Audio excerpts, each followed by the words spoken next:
Oh, hello, everybody. Welcome to the Pyre and Blood. Oop, can I take off the screen share there? There we go. Hello. That didn't work as well as I wanted. That didn't go great. I'll figure it out next time. It's okay. Don't worry about it. We're just gonna talk some dreams and weirdness and all the fun stuff we normally talk about here on this channel. I, of course, am Joe Magician. This is the Joe Magician YouTube channel. If you're confused, which I hope you're not, but sometimes happens.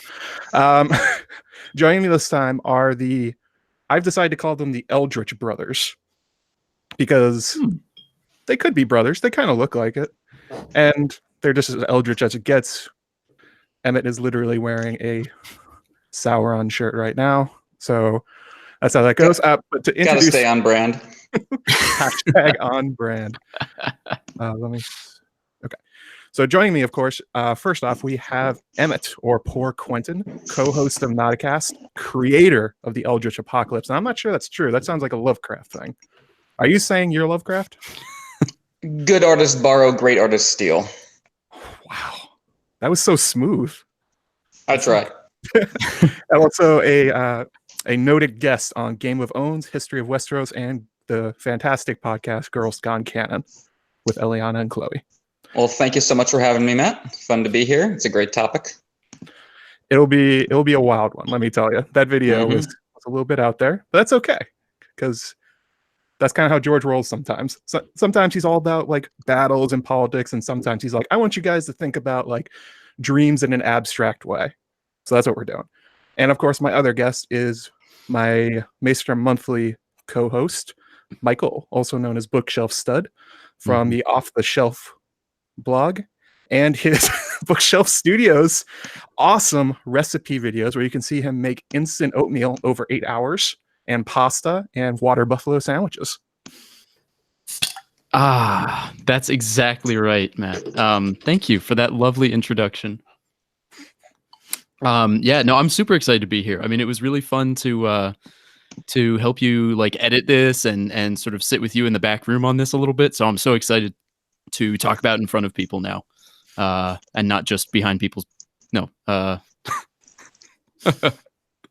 By the way, I'm thank you, chat, for appreciating our beard game. I mean, 2/3 isn't bad, I think. Yeah, I can't grow beards. Presenters with beards. It's a spectrum.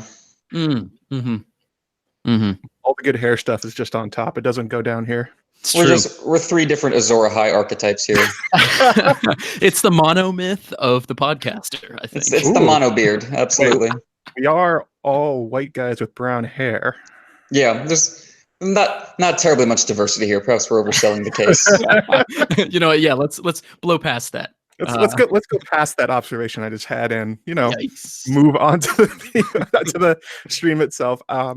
So if you haven't watched it, you definitely should have already, because it was awesome. But I recently put out a video called Pyres and Blood, and I'm just going to do a 30-second version of the video, which is funny because it was a 45-minute video. So clearly I could have made this in 30 seconds. But watch. Oh shit. All right. I'll tell you when you can go. Okay. All right. Ready? Yeah. Set. Go. Wait, hang on. No. You already fucked up. So the 30-second version is Daenerys walking out of Khal Drogo's pyre with dragons was such an important moment in A Song of Ice and Fire and the world in general that images of it have been broadcasted across the world, and I think time itself, Targaryens, and maybe more people that are psychically tuned in have been seeing her do that for thousands of years. Wow, 2028 is the final time there. That's amazing. That's pretty good. That's a clean run. Nice speed run.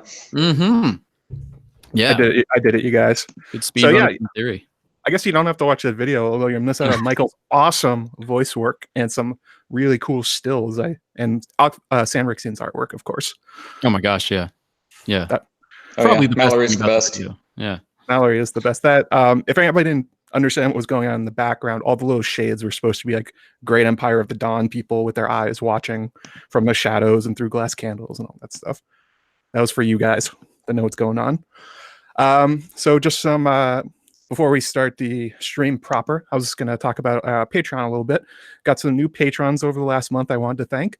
Leah M, Paul B, and Lady Elaine Fairchild all signed up, and some of them left questions for this one. Thank you guys very much. I appreciate it. And shout outs to our my Archmaester patrons. Now, this one's going to be a little bit, Emmett's one of these, which is interesting. Lady Shar, BryndenBFish, Yohan, Kasey, and the NotaCast. What's the NotaCast? What's going on there? Oh, you muted yourself. We try to help out the community from time to time. help out us poppers who are standing in the streets of King's Landing yelling about dreams. Keep circulating the tapes, keep circulating the money. Yeah. Keep passing the same $20 to each other over on Patreon until we die. Yep, exactly. That's the plan. What I'm hearing is that basically the Aswaf podcasting scene is sort of one big money laundering racket. There's no truth to that. Cut the stream. Michael, I'm going to ban Get him out of here. I think this is now just me and Emmett. So it was nice having you, Michael. Thank you. So what are the benefits of being a patron, Matt? There are quite a few. By the way, if you're a patron of mine right now, you can go to patreon.com/JoeMagician, and I posted the outline for this episode so you can follow along as we're talking, and you get to see the hot tinfoil that I wrote down so I don't forget it. That's in the the outline already. You can also get shout outs in the description of videos, like just did with Emmett Booth and Jeff. You can get patron only episodes. There's only one right now. It was with me and Eliana of Girls Gone Canon talking about cripples, bastards, and broken things, which I really love that conversation. Really hit on some really deep parts of A Song of Ice and Fire. Totally worth it. You can get access to the audio versions of videos and the actual videos themselves early. You also can get custom versions of the slide that Mallory makes. You can ask us to write whatever you want on it within reason. But we can sign it and get it ready for you, so you can have just high quality versions, maybe printed at some point. But for right now, you just get the high quality images. And at the higher levels, if you're feeling saucy, you can make a video on a topic of your choice. Which are you saying I could ask you to do a recipe video? You could. I would have to do it. Wow. Wow, the power is in my hands. In all of your hands. Use your powers for good. Probably. And hang on a second. My channel is still not monetized. Thanks, YouTube. Thanks for making me wait 6 months. Anyway, so I don't have super chats, but I'm going to post a PayPal link in case anybody wants to do that, help out the channel, and ask questions. Hang on, I'm going to drop that in the chat. Show up on my phone. I will hopefully see them. I have in the past, so always good news. All right, so Patreon stuff out of the way. There was an opening question I wanted to ask you guys, which came from Ponderous Reader, which I thought was a really interesting point. I think this came from the YouTube comments. They asked, "Is there any evidence Ned opened his third eye in the black cells?" Now that's an interesting question on its own, but I wanted to expand it out a little bit. Are there other Mad Prophet, Ares, Euron type characters out there that you think people are overlooking that may be tuned into this? Emmett, why don't you go first? That's an interesting question. I mean, it's not the only time Ned has intense visions, flashbacks, dreams that pertain not only to his own life, but to the myths and legends of A Song of Ice and Fire. Obviously, there's the Tower of Joy. There's the kind of double-tiered flashback he has in his 9th chapter to both Bera's mother and Lyanna. So I don't think it's necessarily Ned opening his third eye. I think it is Martin working through the kind of language and imagery he uses when someone does open their third eye, though. So I think you can see him expanding on that imagery in the Black Cells when you get to Dany at the House of the Undying or Bran Beyond the Wall, when you do have direct magic involved. On the question of other dreamers, prophet characters involved, the Umber uncles always stood out to me as possibilities in this regard.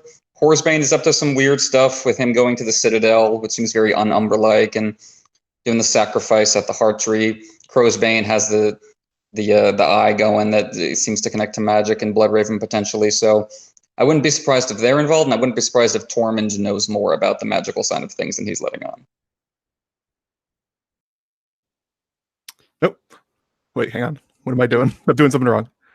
Ah. What have you done? You've completely fucked up. Okay, there we go. I'm back. I mean, yeah, I hadn't thought of Tormund while I was thinking of this, but that's a good one to point out, because I think the wildlings, it's likely that they're at least a little more in tune, maybe, or at least a little more open to that sort of mysticism. Because really one of my first thoughts was Val and Dalla. Particularly Dalla, since she gets like what, five lines of dialogue, and they're all about how prophecy is dangerous and spooky and stuff, and then she dies. And Val also, she's got like weirwood stuff on her, and she's very she seems like a priestess, even if she isn't formally a priestess of any order. So I could see wildlings. Tormund's a good call. Ned in the Black Cells, yeah, I mean, I would agree. I don't know if like specifically his third eye opens down there, but I think it's definitely true that symbolically characters' quote unquote third eyes can open in these sort of like descent into the underworld type parts of the story. Yeah, I mean, I think that can happen symbolically, even if he's not literally like turning into a psychic Stark and then warging into ice, and I don't know, whatever else comes next. If he did all that in those Black Cells, I mean, that would be wild. I always thought it was interesting that Ned in those Black Cells really did start remembering things he hadn't previously. He really tuned into the Tower of Joy dreams. He was thinking about everything that happened in Robert's Rebellion and how it affected him. And like, these things are rushing into his head, but that could just be like, boredom. You're in the Black Cells. They're called black because there's no light. You're alone with your thoughts. So that kind of thing can happen. But there is another interesting character that ended up in the Black Cells and seems to have sort of changed their life afterwards, and that would be Bloodraven, where previously he was much more in tuned with the goings-ons of Westeros, being hand to the king, playing politics, fighting off the Blackfires. And then after he gets released from the Black Cells and sent to the Wall, he seems to have changed priorities in kind of a big way, where he starts thinking about the others. He starts thinking about the children. He ends up becoming Lord Commander of the Night's Watch, which, that could just be a power thing for him. But it appears that much in the same way like Bran, Arya, and I proposed Aerys II, that his time in the Black Cells very much changed his perspective on the world.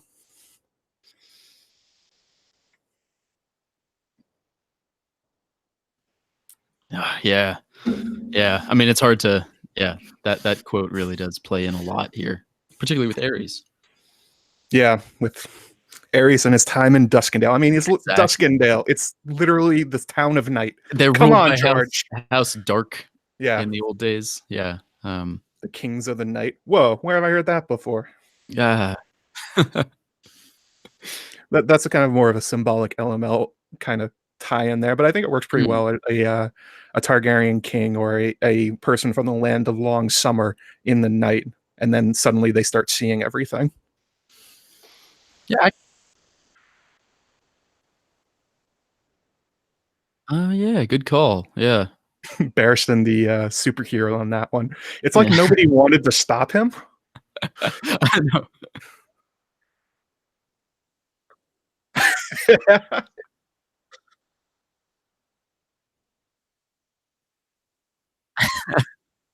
Yeah, it's like throwing guards off the walls, and there's like a zowie every time he does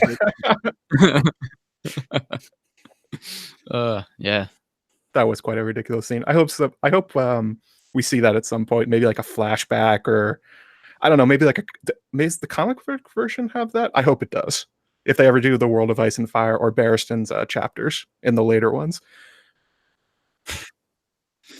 That'd be so good. So to move on to our first topic, someone else's people are saying they can't hear you, Emmett. I can hear Emmett. I can hear him. Hang on a second.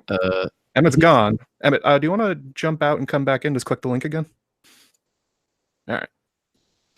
I think I messed up something while I was presenting you and coming back. Oh, still in. No, close the window entirely. Go out and then come back in. I think you silenced him when you were undoing the presentation or something. Oh. Oh, that. Da, da, da, da, da. So can you might have to unsilence him. Yeah, a second. I'm just going to try to present him and then unpresent. He's still kind of grayed out. Yeah, what's going on there? Aw. Oh, wait. Hang on a second. What did I do?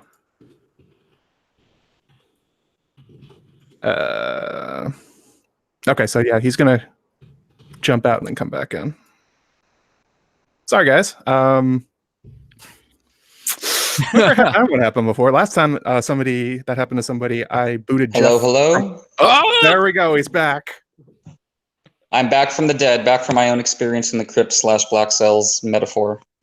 Wow. Yeah, you Do what you will. Or some kind. Yeah. Proceed. Good. Great. Okay, yeah, I was trying to start a rumor that you were killed by the mafia. So He was not killed by the mafia. No, it was the Yakuza. Get my story right. He's much too interesting for the mafia. Hey. So anyway, before I accidentally muted Emmett and deprived you all of the greatness, I want to talk about into our first topic. This was an important part of the lead up that got me to the idea of Daenerys being seen throughout time and space by all these different dreamers. But it comes back to ideas that are mostly in Lovecraft and other kind of fantasy horror writers. And the essay that obviously inspired it came from our own Michael Bookshelfstud, his Ripples in the Dreamscape. So I just wanted to give you a little soapbox, Michael, and why don't you explain what's going on there? Because I gave like a 20-second version. Of course, yeah, you gave a 20-second, 28 hundredths of a second version. So really simply, the Ripples in the Dreamscape thing, which it's a Reddit post that I wrote like almost 3 years ago now, which is nuts. But basically, the idea was that visions that people have, like Melisandre or Euron or Patchface or anyone, that these visions are coming from the dreamscape, and that powerful events, powerful acts of abomination or horrible things send out these ripples, and people who are tuned into the dreamscape pick up on these ripples like a powerful radio signal coming out. And that these things can cross time and space. We see this with the Red Wedding, that Dany and Patchface both have sort of mystic visions related to it. Patchface with his fool's blood on the maiden's thigh, or fool's blood, king's blood on the maiden's thigh, and then Dany seeing Robb dead at a feast with Grey Wind sewn onto his head. So these kind of visions, and then looking forwards to some visions that we've seen that haven't been explained, like Melisandre's towers by the sea crumbling as the dark tide swept over them, and Makoro's vision of the tall and twisted thing with one black eye and 10 long arms on a sea of blood, and what those could mean. And in that essay, I tied them to Euron attacking Old Town, but the basic idea is that a big bad thing that happens, or a big magical thing that happens, sends out these shock waves that people who are in tune with it, people with the right, fillings in their teeth, can pick up on, across eons, across centuries. So I think that sums it up, the relevant parts. Takes a drink afterwards. What a badass. Ooh. Look at this guy. Yeah. Oh. Now, Emmett, this is also very much your jam. You want to jump in on the back of that? Oh, I like that a lot. I think it's interesting that certain events can be so powerful that they affect even people with no seeming psychic powers. Like Theon also sees the Red Wedding coming in Clash of Kings. He has that nightmarish dream where Robb and Grey Wind walk in bleeding from 100 wounds, and there's no indication that Theon's third eye was ever opened unless he walked in on Uncle Euron doing something as a kid and pissed him off. But other than that, there's really no indication that Theon would have any powers like this. So I think that's exactly what's happening. You have these events that are so just awful or affect so many people or disturb the gods so greatly that they have effects backwards in time. And you can see that with everything that Bran sees in his visions in the cave and A Dance with Dragons, that those events pop at him meaningfully. Dany has the same kind of montage in the House of the Undying when moments in her life kind of come back to her and she sees moments of her family. So I think that's definitely what's happening. They're kind of detonating and then the ripple effects are slowly spreading across time. And the characters can pick up on them, but I think it fits Martin's overall take on prophecy that this doesn't necessarily help them do anything about it. They're just kind of helplessly experiencing it. And we benefit somewhat from it, but they don't ultimately. Yeah, that's the much longer and more in-depth version. I think the classic one that will come to most people's minds is the House of the Undying, where Daenerys really sees probably the entire plot of what's coming in those visions and the things that have come before. I don't know how the Undying get there. It seems to be some sort of mix of drugs, and because Daenerys herself gets quite a lot of dreams in her time. Some of them end up being prophetic too, meaning maybe she'll be another Daenerys the Dreamer character. But it appears that not only is this something that everyone is getting, but that there's some sort of magic connection to them. Although, as you say, Theon probably had some, and he didn't really have anything. I can't think of anything that would indicate that he's a magical character, really. Yeah, I think that might just be Martin stretching the rules because he wants to set up the Red Wedding as much as he can, and because that does fit Theon's overall character arc of feeling alienated from the Starks and guilty about what he's done to them. But it does also indicate that the Red Wedding was such an impactful event that it kind of changed the rules, and even the dreamscape itself was altered by it, and it has a presence there in and of itself, and it also just makes for great connective tissue because now all these far-flung plots have something in common. There's this common reference point for Theon's plot and clash and Dany's plot and clash, whereas otherwise there really isn't because it's in Winterfell versus Karth. So it gives you a sense of a coherent universe as it expands way beyond the relatively limited environments of the Game of Thrones. Yeah, absolutely. These things work kind of like the Red Comet on a story level, tying different things together Exactly. across geographic space and even time. And now, Matt, I know you want us to bring up some Lovecraft here. So yeah, the comparison that you brought up, which I think is exactly the right one, is the Call of Cthulhu in particular, that story, because I don't know if it doesn't open with this, right? But it throughout the story, it's people getting these bad dreams, and these not just bad dreams, but like horrible ones. Yeah, the kind that in the tabletop RPG Call of Cthulhu make you lose a lot of sanity points. Very, very life-altering, horrible dreams that are clearly coming from R'lyeh under the sea. And yeah, I mean, I think Lovecraft isn't. You can trace the idea of like dreams reflecting the real world back through human history. Like probably every civilization citation needed has had some form of that. But in terms of a literary through line, Lovecraft's absolutely the right starting point, I think, because it's that horrifying nature of it. Definitely. It's especially the insane part, the insanity part of the Call of Cthulhu, that everyone that's seeing this is losing their minds. It's like disrupting the entire world. And as I talked about in the video, that's basically what happens to the Targaryens. Although I think they're less insane than people end up in Call of Cthulhu. The same idea is happening where people are thinking these characters all have become insane, but they're really just seeing like the Cthulhu, like Dany coming in the Pyre kind of thing, rather than being just straight crazy people that are seeing things that aren't there.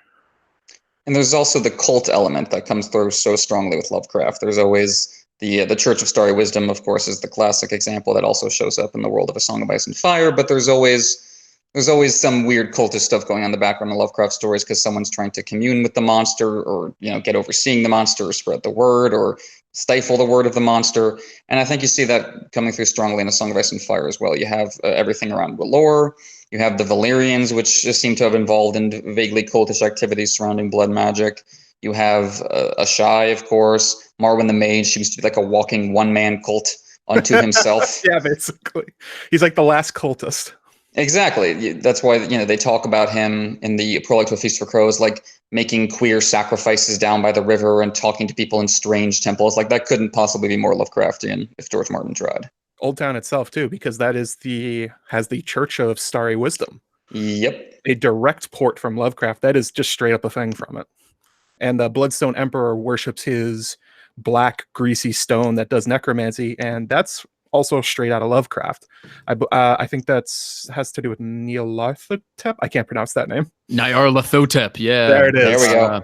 Yeah, I mean, there are a lot of things directly ripped from Lovecraft, for sure. Lang, right? Isn't that an ancient Lovecraftian empire? And the deep ones. well, yeah, obviously the deep ones. Carcosa isn't Lovecraft, but it's the Yellow King in Carcosa.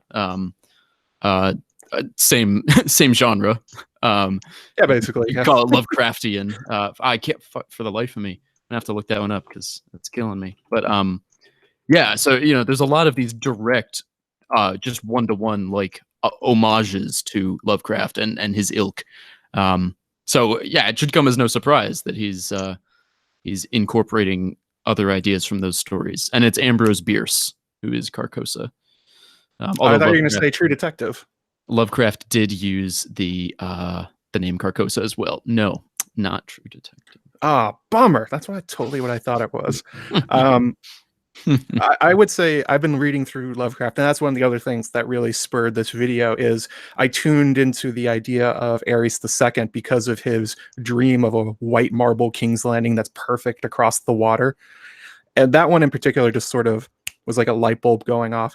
But I would say Lovecraft is maybe the author he references the most, and he actually uses the material from it.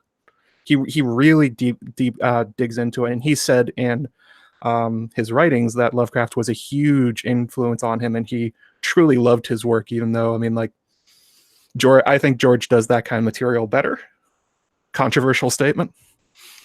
I agree. I think you can see that with how he handles it with the Ironborn, where the racism present in Lovecraft's writing is brought forward and challenged as the ideology the Ironborn are following. And Martin examines, I think, especially in The Feast for Crows, just how poorly that's gone for them and how vulnerable it makes them to a genuine Lovecraftian like Euron. Because, of course, Euron walks into the series just overwhelmed with Lovecraftian tropes. He's the explorer who went too far, who went questing in all the mad areas and came back crazy, came back laden with artifacts of the old world that he wants to use in this transformative Fire of the Gods way. And of course, all the connections just to ships and tentacles and krakens that we see throughout the Greyjoy parts of the series, but especially when Euron comes up and when you get to the Dreams and the Forsaken, and he's presented as a straight up Lovecraftian monster on the Iron Throne.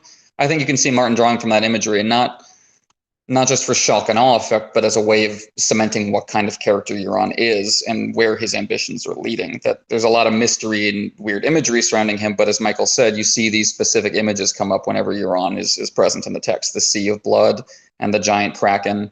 And I think you can see that same like fear of this earthquake apocalypse that you find in Lovecraft's work, that something very ancient is coming to disrupt everything.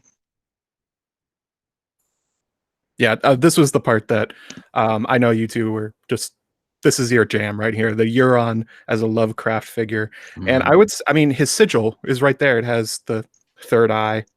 He is a living, walking Lovecraft character, and he appears to be tuned into all of this, especially because he features in his own dreams that other people are seeing, which is kind of insane. Like, is there another character besides maybe Danny that people are seeing specifically just what they're doing? It might just be him. Yeah, that's a good point. I mean, Euron seems to be one of the few characters who can actually work on that level actively instead of just passively, which is interesting. Yeah. Who knows whether that's the glass candle involved that he might have? Who knows whether that's potential training from Bloodraven or some combination of the two? Right. I mean, I was going to say Bloodraven's really the only other one who's able to jump into Bran's dreams and do some manipulation and just appear like a Second Life avatar in Bran's dreams. Right. I mean, even that sort of basic level of control and all that, it's really just Euron and Bloodraven, as far as I remember. I think. Citation needed. Lots of citations. There's gonna be a lot of those in this. Also, yes, for the chat. Sorry, Euron is Dario. Absolutely. 100%. 100%. Yeah. Confirmed. There is. I understand. Not that theory makes any logical sense, but I do understand the connections, like Storm Crows as Dario's sellsword company. Those words link up with Euron. They say a lot of the same kind of dialogue. but I think that's more setting up that Dany would be attracted to this kind of guy, so she might be attracted to Euron. I think that's the tension Martin's trying to put in there, rather than they're literally the same guy. In the same way that Jon meeting Mance, and Mance has so much in common with Rhaegar, that's getting Jon ready for Rhaegar. That's not Mance being this literally the same human being as Rhaegar. But yeah, I think it's interesting with Euron because he seems so cartoonish on one level, but on another level, he's kind of jacked into the stuff in a way that suggests he can potentially cheat the system, which is also a very kind of Lovecraft thing of these humans overreaching themselves and getting involved in magic well beyond their ability to handle it. So I think he's definitely that kind of character. I want to throw out here real quick that first off, great username Putanesca621 in the chat has pointed out that Quaithe also is able to enter dreams. Oh yeah, I'd forgotten about yes. that. That was a citation. Good point. Anyway, yeah, great call on Euron and a character who's able to cheat the system for sure. He's got no clip on. He's got infinite ammo. He's just running around. He's got God mode. He typed in power overwhelming. Yeah. Yeah, that is the sense I get from him. This kind of glee that he's just breaking reality in a way that he doesn't have the same chip on his shoulder that a lot of the villains in the series do, like the Tywin, Tyrion, John Connington. I mean, if you think all these characters are villains, but the Ramsay thing where it's like, Dad didn't love me, I want to get that reward. Euron has none of that. He seems so hideously content because he's seen this. I mean, if Bloodraven really is his mentor, or was his mentor, which I think is very likely, then Euron saw the heart of winter, and what could be more Lovecraftian, mind-breaking than that? I mean, Bran cried at the sight of it, and his tears froze on his cheeks. I think Euron more cried out in wonder than fear, but that has an effect on you, and I think he's just been trying to chase that high ever since. Absolutely. He's almost like he's almost like standing in for an outer god figure from Lovecraft, where instead of being an actual eldritch whore, it's somebody pretending to be one. Maybe he will become one. Like that, those are certainly some of the ideas you get. I know Emmett in particular loves the idea that Euron is going to essentially warp reality around himself and just become the god he thinks he is. But I think he'll try to become a White Walker. I don't think he's going to entirely succeed, but I think it's going to be interesting to watch him try. I mean, that's basically the cold gods. Right, exactly. So I just wanted to stop real for a second. We got some quote-unquote super chats. Thanks, YouTube. From Jonathan L. No message, just want to say thanks. Thank you, Jonathan. That was very kind of you. Jared McKinnon, who I saw in the chat. No question, just wanted to show some support. Love to see PoorQuentyn streams. I didn't get enough of him in his life since he disappeared from Tumblr. That's a shame. Once they took away the porn, why even bother? A very Euron statement. Right? What's life without porn? Another one from, let's see here. I think there's, wait, I'm trying to see if there's a message with this one. Wolfgang Fang Funk, another super chat. Thank you very much for sending that in. And then this last one from Susan Dunkel, who's also in the chat. And she left a question we'll be getting to later, but she sent us another one. So I figured we'll just sort of jump to that one now. Question is, could the pyre with the dead king, Stallion, and Miri that birthed the dragons be a trial run for the final pyre for love? That the dream is actually a pyre in the future with a similar recipe. Maybe a dead king, John, Melisandre, the witch, and Ghost and a pregnant Dany. That's actually it's an interesting idea. What do you guys think about that? I think that's Sanrixian, whose thing you're reading. Oh no, Wolfgang Funk is Sanrixian. Okay, yeah, all right, there we go. Yeah. I do like that idea that this isn't over. It doesn't seem to be over. Dany's still getting vision. Wildfire is still showing up in large ways. I mentioned this during my video where I said that, you know, Dany's the Dreamer may have seen the dragons returning, and the Targaryens have sort of checked that one off as done, because at the time there was only really Balerion and maybe the cannibal. And then all of a sudden there was an explosion of dragons again, so they could have seen that that prophecy as, oh yeah, Daenerys was right again. Nailed it. We got dragons. But I don't think any of these things are over. I think this is just like one point in the story going forward, using prophecy and all these kind of things. Well, that's why he references the Wheel of Time with Roderick the Reader, right? Time is a wheel and everything comes around again. So, yep, agreed. What do you think, Miguel? I mean, yeah, I would agree. It's not over. I think. I mean, we're going to talk more in detail about it, I think, but I do kind of think that specifically the Dany vision is very time is a flat circle kind of thing, coming back to True Detective again. You know, that it could be the origin of the Azor Ahai story itself, and many thousands of years from now could still be the Azor Ahai. Like that one moment could scatter out both through past and future. Yeah, through the dark of future past, the magician longs to see one chance out between two worlds. Fire, walk with me, I think is what we're getting at here. I think David Lynch is also an underrated influence on the Song of Ice and Fire, for the record. Now, Oh yeah. This is a stream we should. Yeah, Oh. that's the stream now. I Actually, see a future stream coming. David Lynch and A Song of Ice and Fire. Emmett, go on. Just certain tonal things, especially when you get to Euron and Feast, where it's the combination of, is this horrifying or am I laughing at this? Like the Ironborn stuff in Feast has that kind of tone to me. And certain characters have that mix of like adorably square qualities and really trippy weird qualities that shows up in David Lynch, and obviously stuff like House of the Undying feels extremely Twin Peaksy. yeah, actually, I mean, there's the dwarf servitor at the House of the Undying who gets Exactly, that's what I was thinking. Yeah, he might as well be talking backwards and wearing a suit. Let's rock. Yeah, yeah. Oh shit, yeah. You know, I really hadn't thought about that, but actually, there's a lot to think about there. And the fire imagery. I mean, that's been Fire Walk with Me and Wild at Heart and Blue Velvet. There's constantly like fire transformative imagery going on in David Lynch, so it'll be worth a stream. Yeah, yeah. Man. Yeah, I see this one coming. This will be a good one. We got a stew going, baby. That's yeah, exactly. Not to distract from the awesome David Lynch content. Right. Yeah. Let's go on. Sir. Let's go on to the next one. Next topic is the mad Targaryens themselves. So I identified 3 of them in the video. Well, 4 kind of. You have Aerion, Egg, Aerys, and Baelor. Baelor the Blessed. And George does a very clever thing in the way he's writing the fake history, talking about these characters, is that he has a certain vocabulary and like keywords you can look for to tell you that these characters are really tuned into this kind of stuff in a way that, for whatever reason, the Maesters don't like writing about, or they don't believe, which is probably more likely. So the first one is if a Targaryen is bookish, if they're bookish, they are almost certainly reading about magic and prophecy. Interesting fact, Alysanne Targaryen gets that language. Good Queen Aly, interesting. And she stayed on Dragonstone for a lot of her life and ventured to see the Wall and the Night Fort.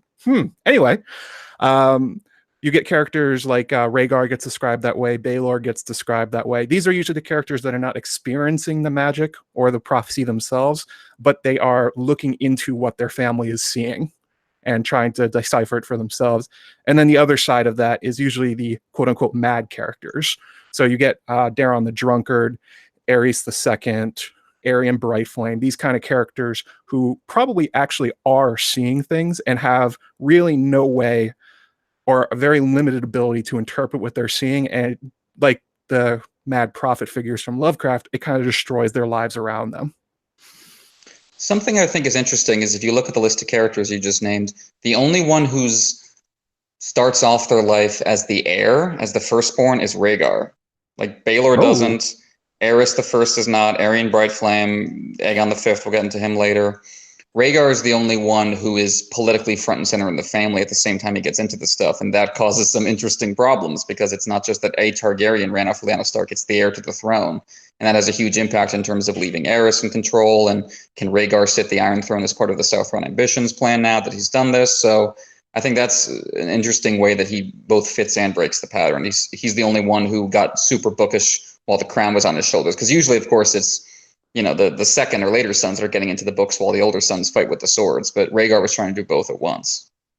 That's the Song of Ice and Fire himself. I'm sorry, Michael, go ahead. No, I literally, I'm just saying that's a great point. Because, yeah, with so many of these Targaryen characters, especially the ones that George clearly likes, he tends to make them not the heir or like way down in the inheritance. But yeah, absolutely. Rhaegar is central both politically and kind of mystically. I mean, even setting aside any theories we have, he's literally born at Summerhall, right? He's central to this sort of mystical storyline. So yeah, no, that's a really good point. That it's when you get the confluence of the political and the magical that stuff really starts to hit the fan, it seems like. Yeah, just look at Harrenhal. That's the ultimate place that sits on the crossroads of political and magical right there. Very true. Yeah. Also, a lot of the time, these bookish characters usually attach themselves to a mad character. Aemon had Daron. Rhaegar had the Ghost of Highheart, almost certainly. If they're not seeing it themselves, they're finding either a primary source, like scrolls like Aerys the First did, or Baelor, or Rhaegar, or they're finding literally someone that is providing these dreams so they can kind of like be like mad scientists about it. And I think that's the Lovecraft part coming through. A lot of times these bookish, you usually do not see in Lovecraft the character, he goes back and forth. You either see the character seeing the visions or like their assistant, like their Watson to their Holmes. And that happens quite a lot. That's a great point. And not to indulge A Song of Ice and Fire is actually sci-fi, people, but that mad scientist angle I think is definitely in there when you get to the Valyrians and the Targaryens, the sense of experimentation and things going horribly wrong behind closed doors. I mean, just look at Arya Targaryen in Fire and Blood Volume 1. That feels Lovecraftian, but also like modern body horror and modern sci-fi to a certain. It feels like The Thing sometimes when Septon Barth is describing what's coming out of that poor girl. And what I think is interesting about Baelor the Blessed specifically is he seems to have turned to the Faith of the Seven as a way to deal with this or make sense of this. Yeah. Because the Faith of the Seven, even though, of course, the Targaryens adopted it, is not native to Valyrian and Targaryen tradition. They had their own gods in Valyria. The Faith of the Seven came over with the Andals. So maybe Baelor is trying to find a way outside his culture specifically as a way to tamp that down. I'm trying to find something non-Targaryen that will help me combat my Targaryen blood. In a kind of the flip side of the way Bloodraven, being half black, would look to the old gods as a kind of addendum to his Targaryen blood, or as a way to complement and interweave it. Baelor the Blessed might have been trying to shut this stuff out, or at least find a social context he could work it out in. For sure. You guys should definitely check out Crowfood's daughter on Baelor the Blessed. The link should be in this description or one of the video. Amanda's in the chat. She can also drop the link. She really does a deep dive on Baelor. It's super interesting. I'd never seen him that way. And he really does fit into this kind of repeating pattern George is using. Like, the way he's written about is also designed to make you think he's nuts. It's like, well, he's going to replace ravens with doves, and he locks up his sisters, and he burns all the books about Targaryen lore. That's another kind of character you see from Lovecraft, which is the one who's seeing things, but then running as fast as they can the other way. Absolutely. I was going to say, so much of Lovecraft is mad alchemists and mad scientists. I mean, I think one of his worst stories is the Reanimator one, whatever I can't remember the guy's name, but I know the one you're talking about. It's not a great story. It's got some really classic racism in there, but you know, the premise is really more about mad science gone wrong mixed with necromancy, and that's definitely something we see. I mean, people have been bringing up Qyburn, and that's something we really see with him. I think there's something really interesting going on here with the mad Targaryen, the quote unquote mad Targaryens, people who are tapping into Herbert West Reanimator. Thank you, Aziz. These mad Targaryens, which is that, not to get too IRL here, but that sometimes when someone is experiencing like some sort of anxiety or depression, they go into sort of avoidance, or they go into some sort of other sort of coping mechanism with that.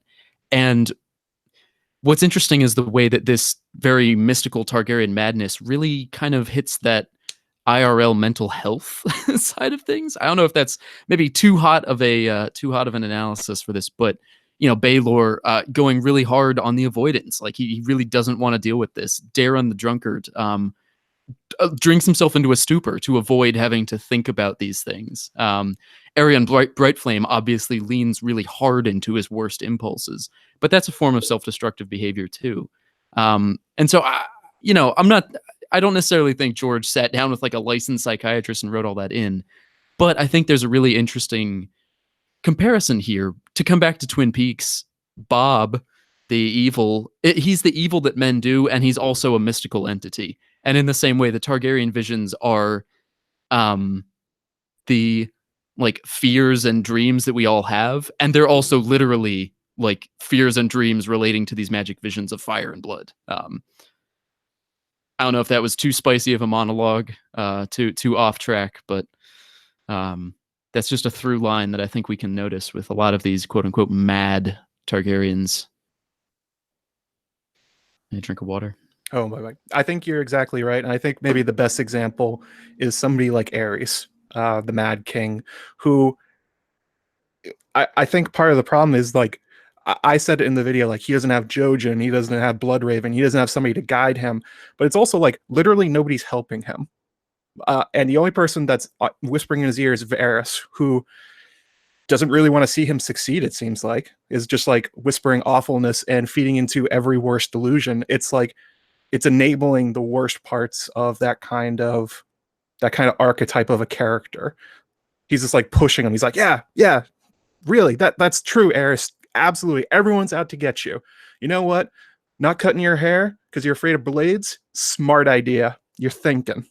It's like the opposite of what you would want from somebody who's clearly devolving into psychological problems.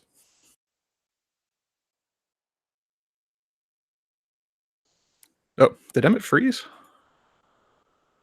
I think Emmett froze. Uh-oh. I think we lost Eggman. No. I've been saying really smart things. Oh, there he goes. Yeah, I bet he had a really smart response to that too. I was just watching him going like, wait. He was just warming up. There he is. Eggman's back. Hi again. Okay. Yeah, no, I agree with those takes completely. I wanted to say about Rhaegar, he's the only one who comes close to trying to make it empowering for himself, this process. Like when the classic one, when he comes out to Willandari, it seems I must be a warrior. That's him trying to actually reorganize his life around this in a positive way. Again, getting back to him being the one who's the heir among these dreamers. But it still doesn't work out. It's still, as far as a lot of the public is concerned, or at least a lot of his peers, he's a kidnapped and raped Lyanna Stark, and he's framed as being as bad as one of the outright monsters in the Targaryen family, like his father or like Aerion Brightflame. Obviously, not everyone believes this, maybe not even a majority believe this, but enough to that it kind of comments on his attempt to make this work as a standard power fantasy for himself. Because yeah, as you were saying, Michael, most of the Targaryens who are experiencing this either want out of it and do whatever they can self-destruction wise to get out of it, or they lean into their worst possible impulses and try to take a lot of people down with them.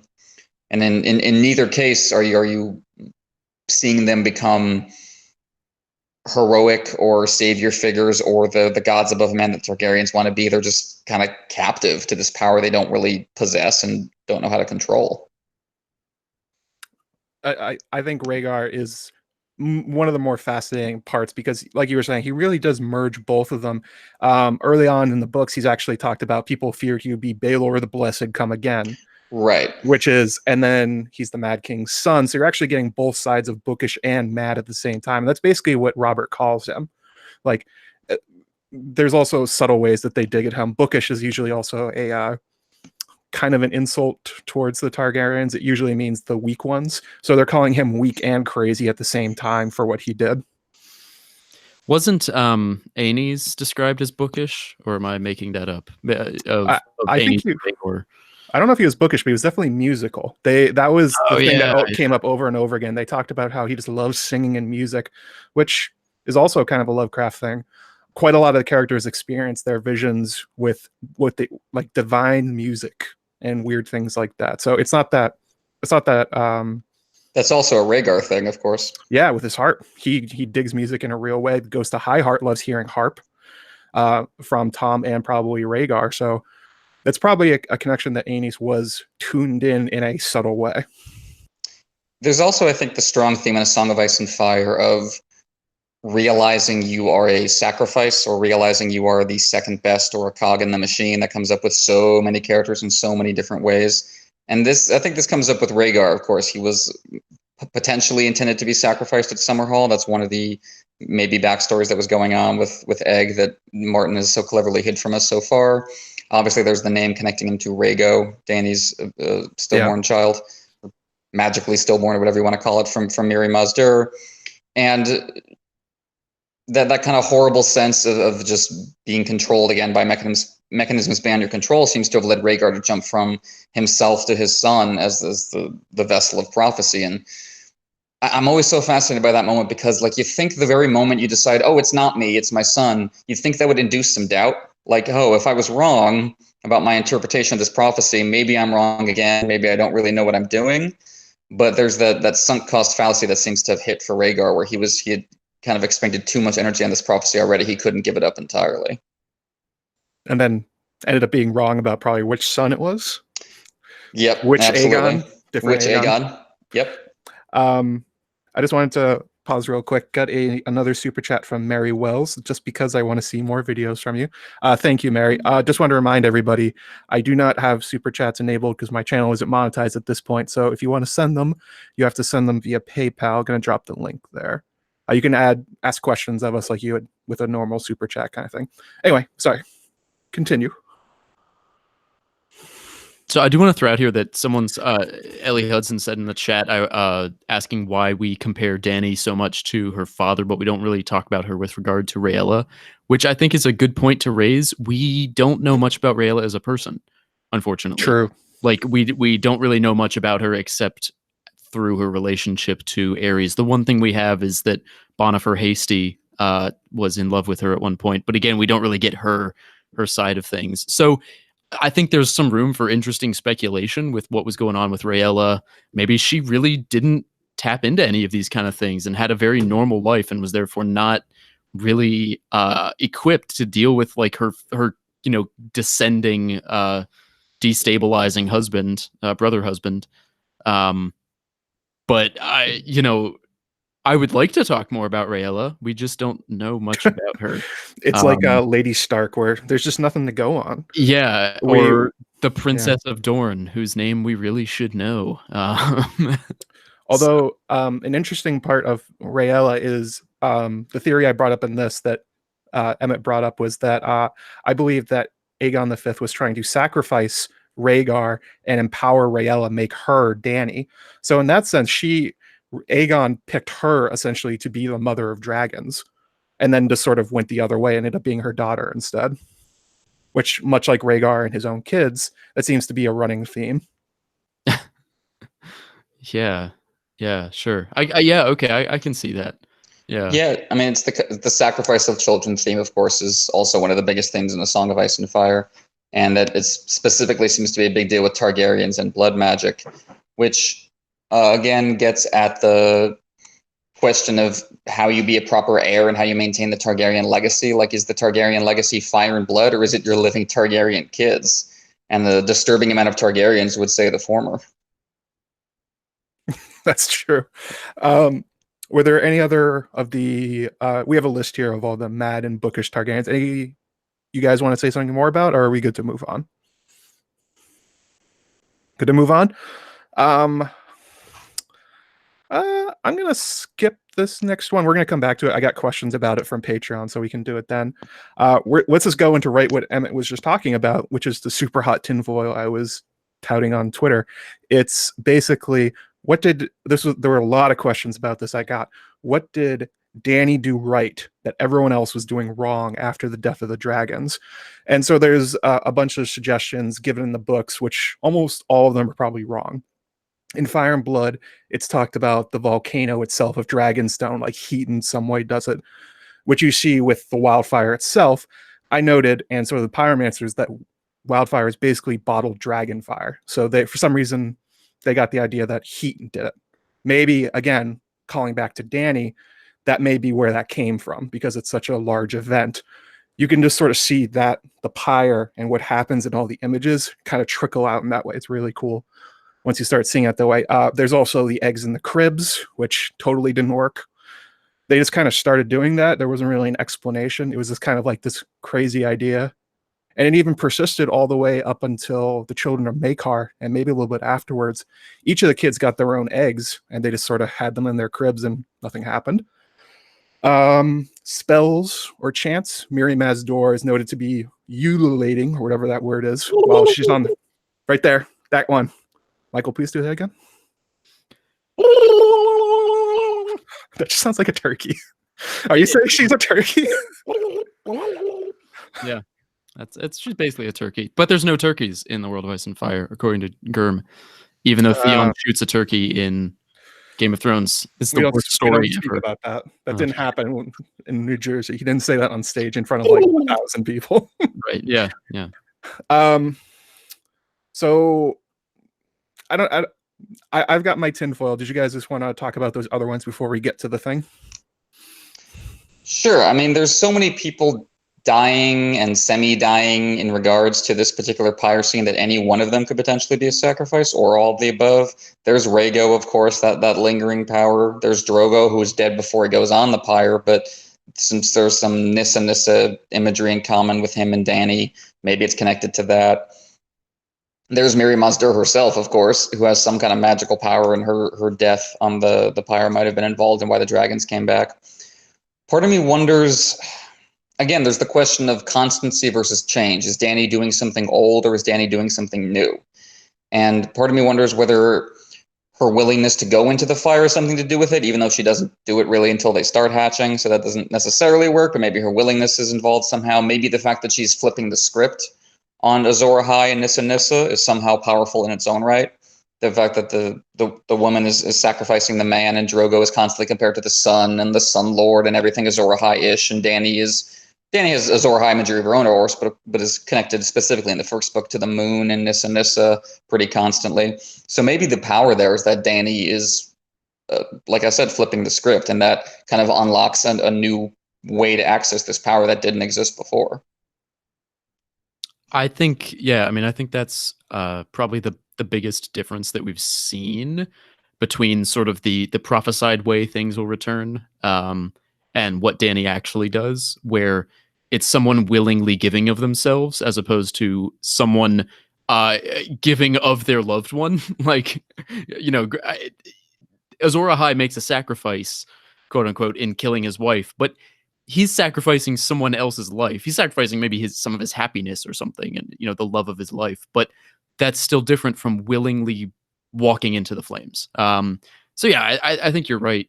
Honing in on that as like the flipping the script, as you said, sort of the key difference between so many of the myths in the world of Ice and Fire and what Dany actually does in her recipe.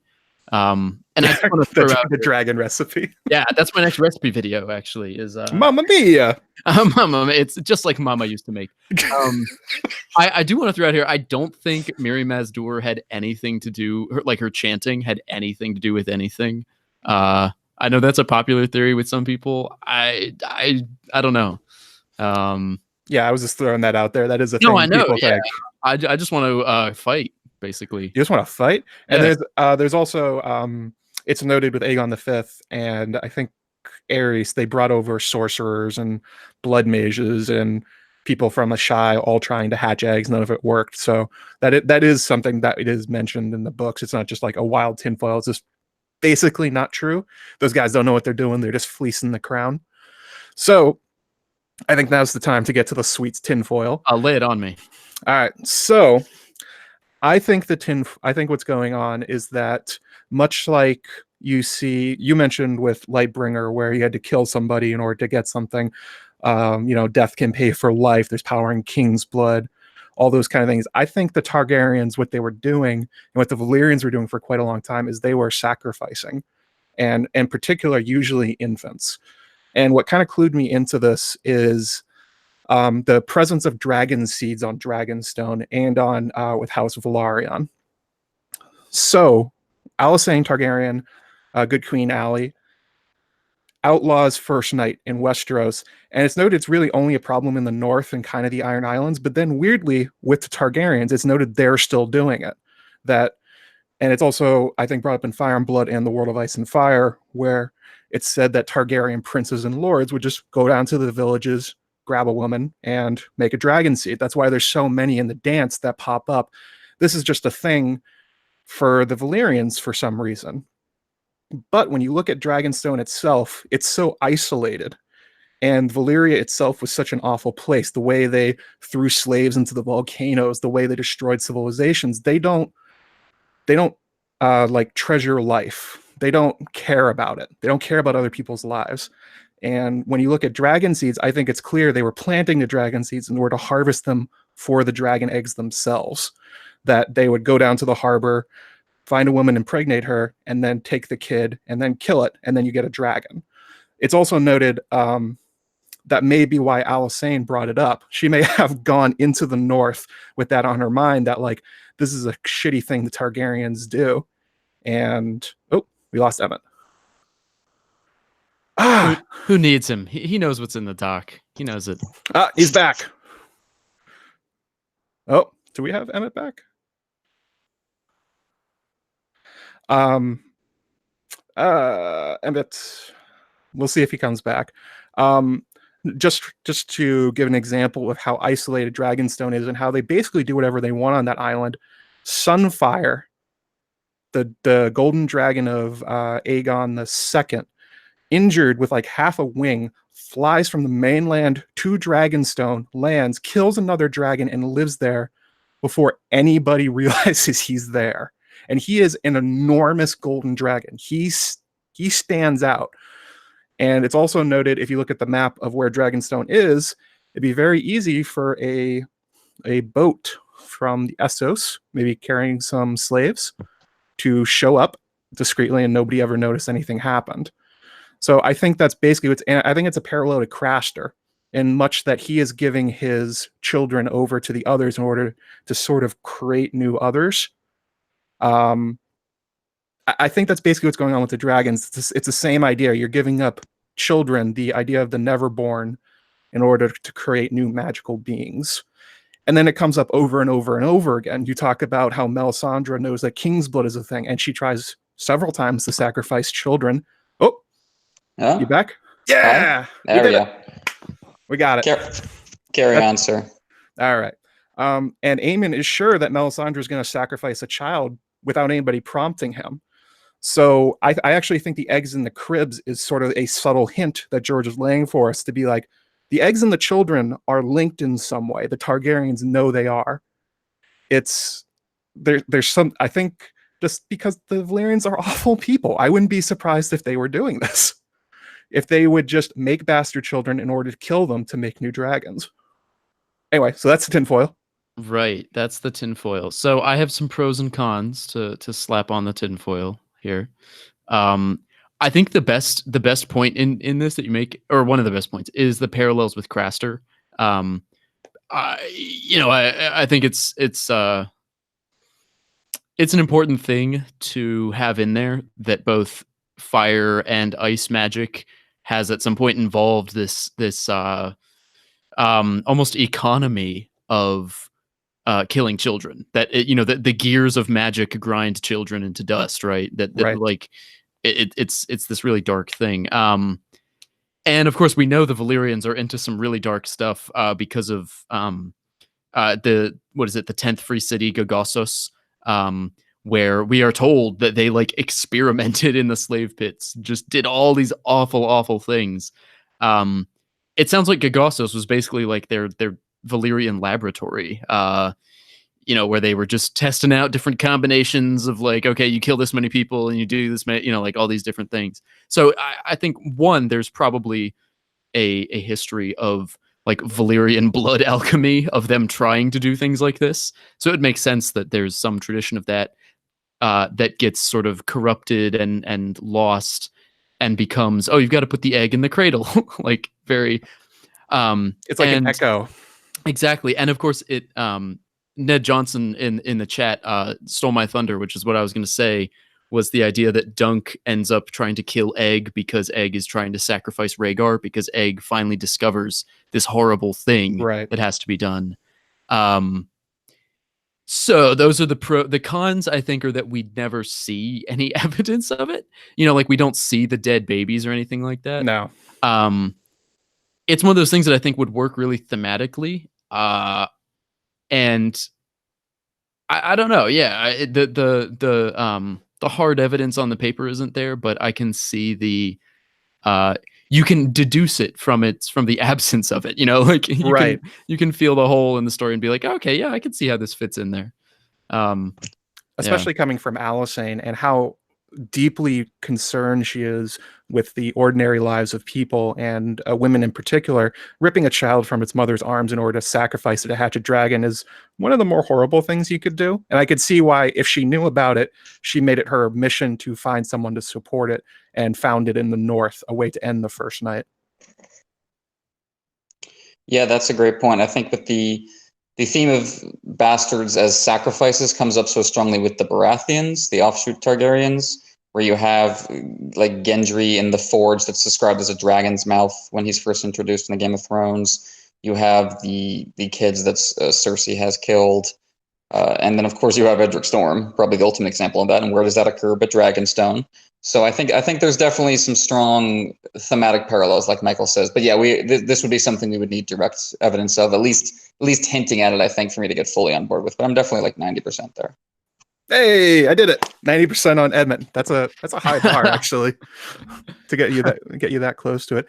I mean, I'll throw out here too that not to toot my own horn, but there was that essay I wrote a couple months ago about what did I title it? God damn.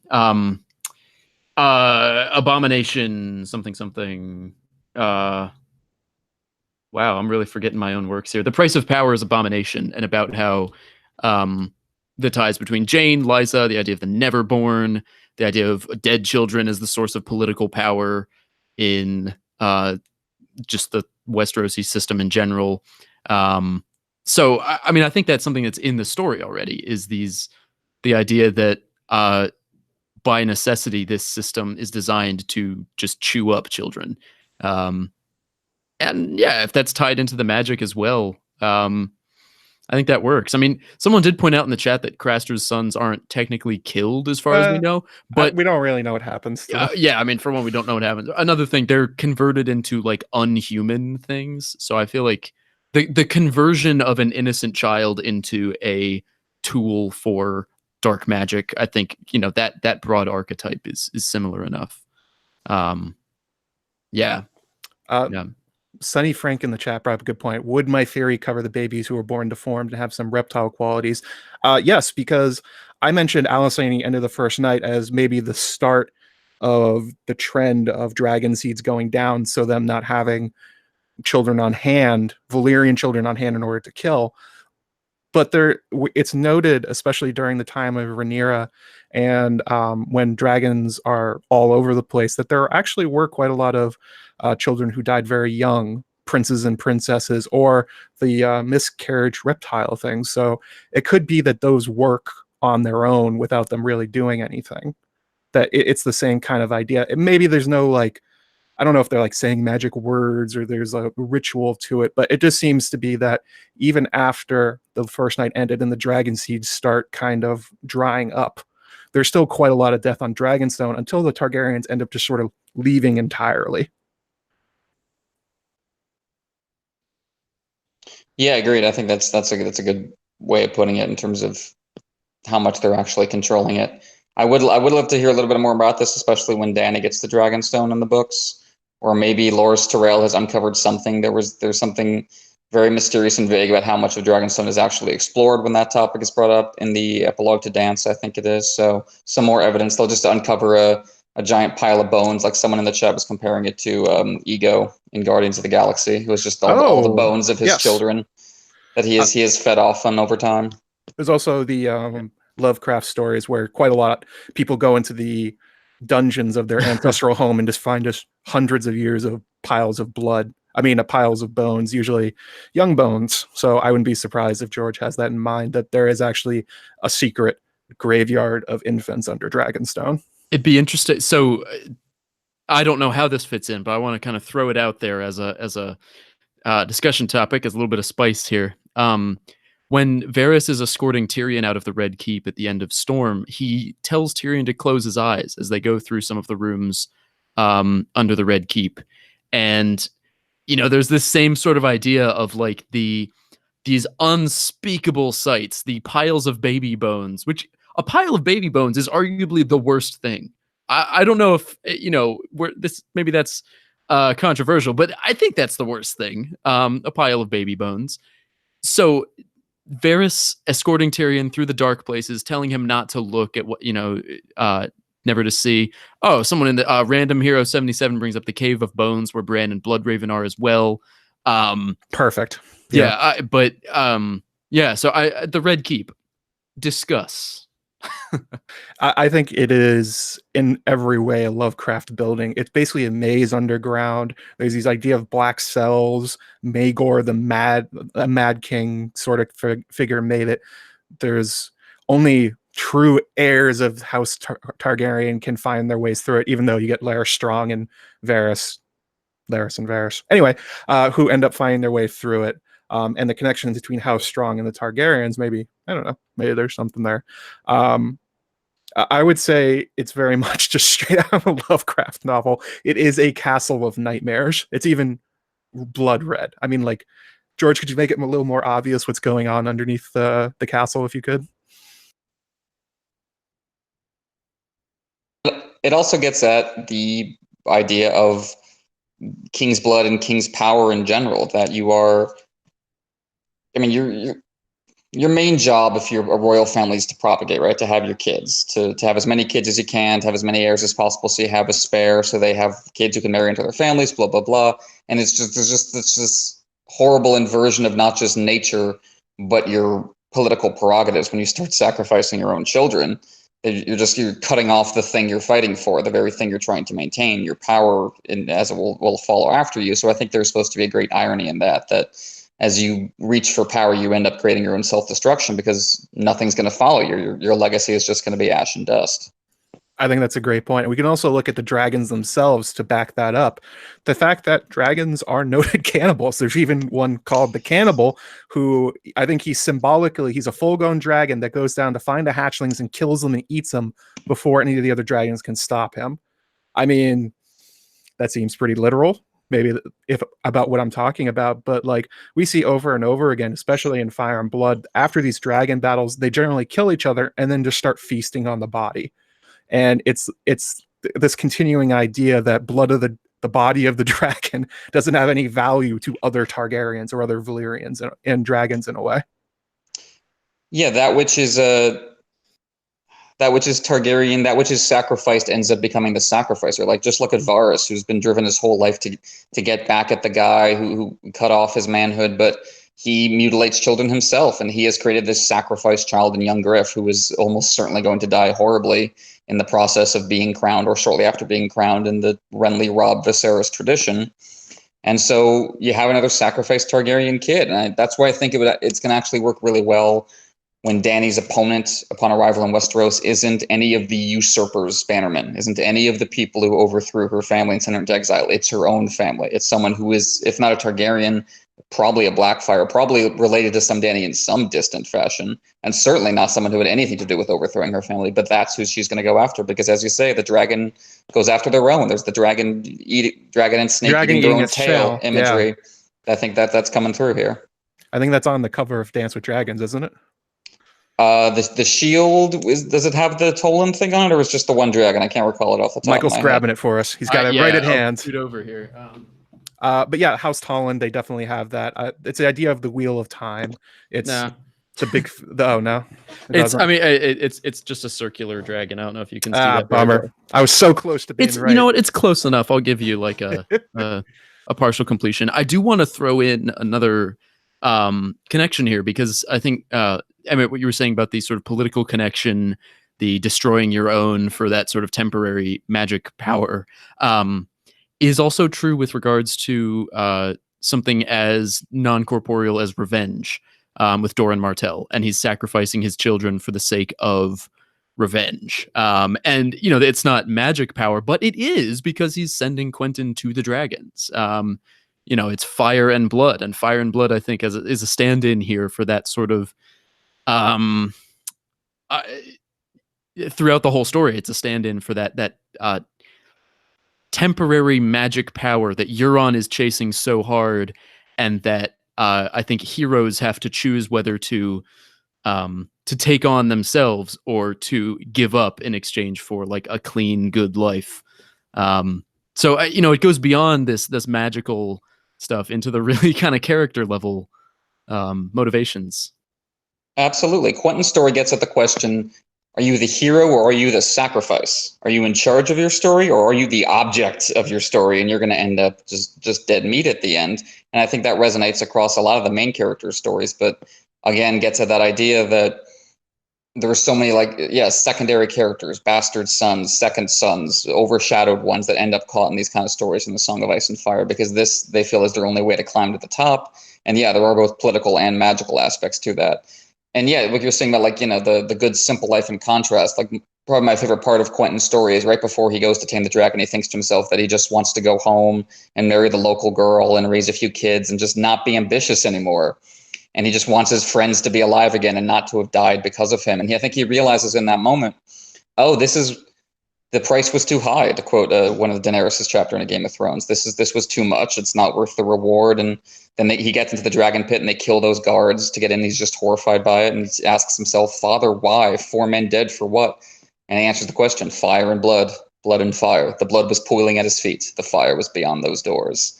And it's this connection to power and, like you said, revenge and his family's heart's desire, as Duran put it in A Feast for Crows.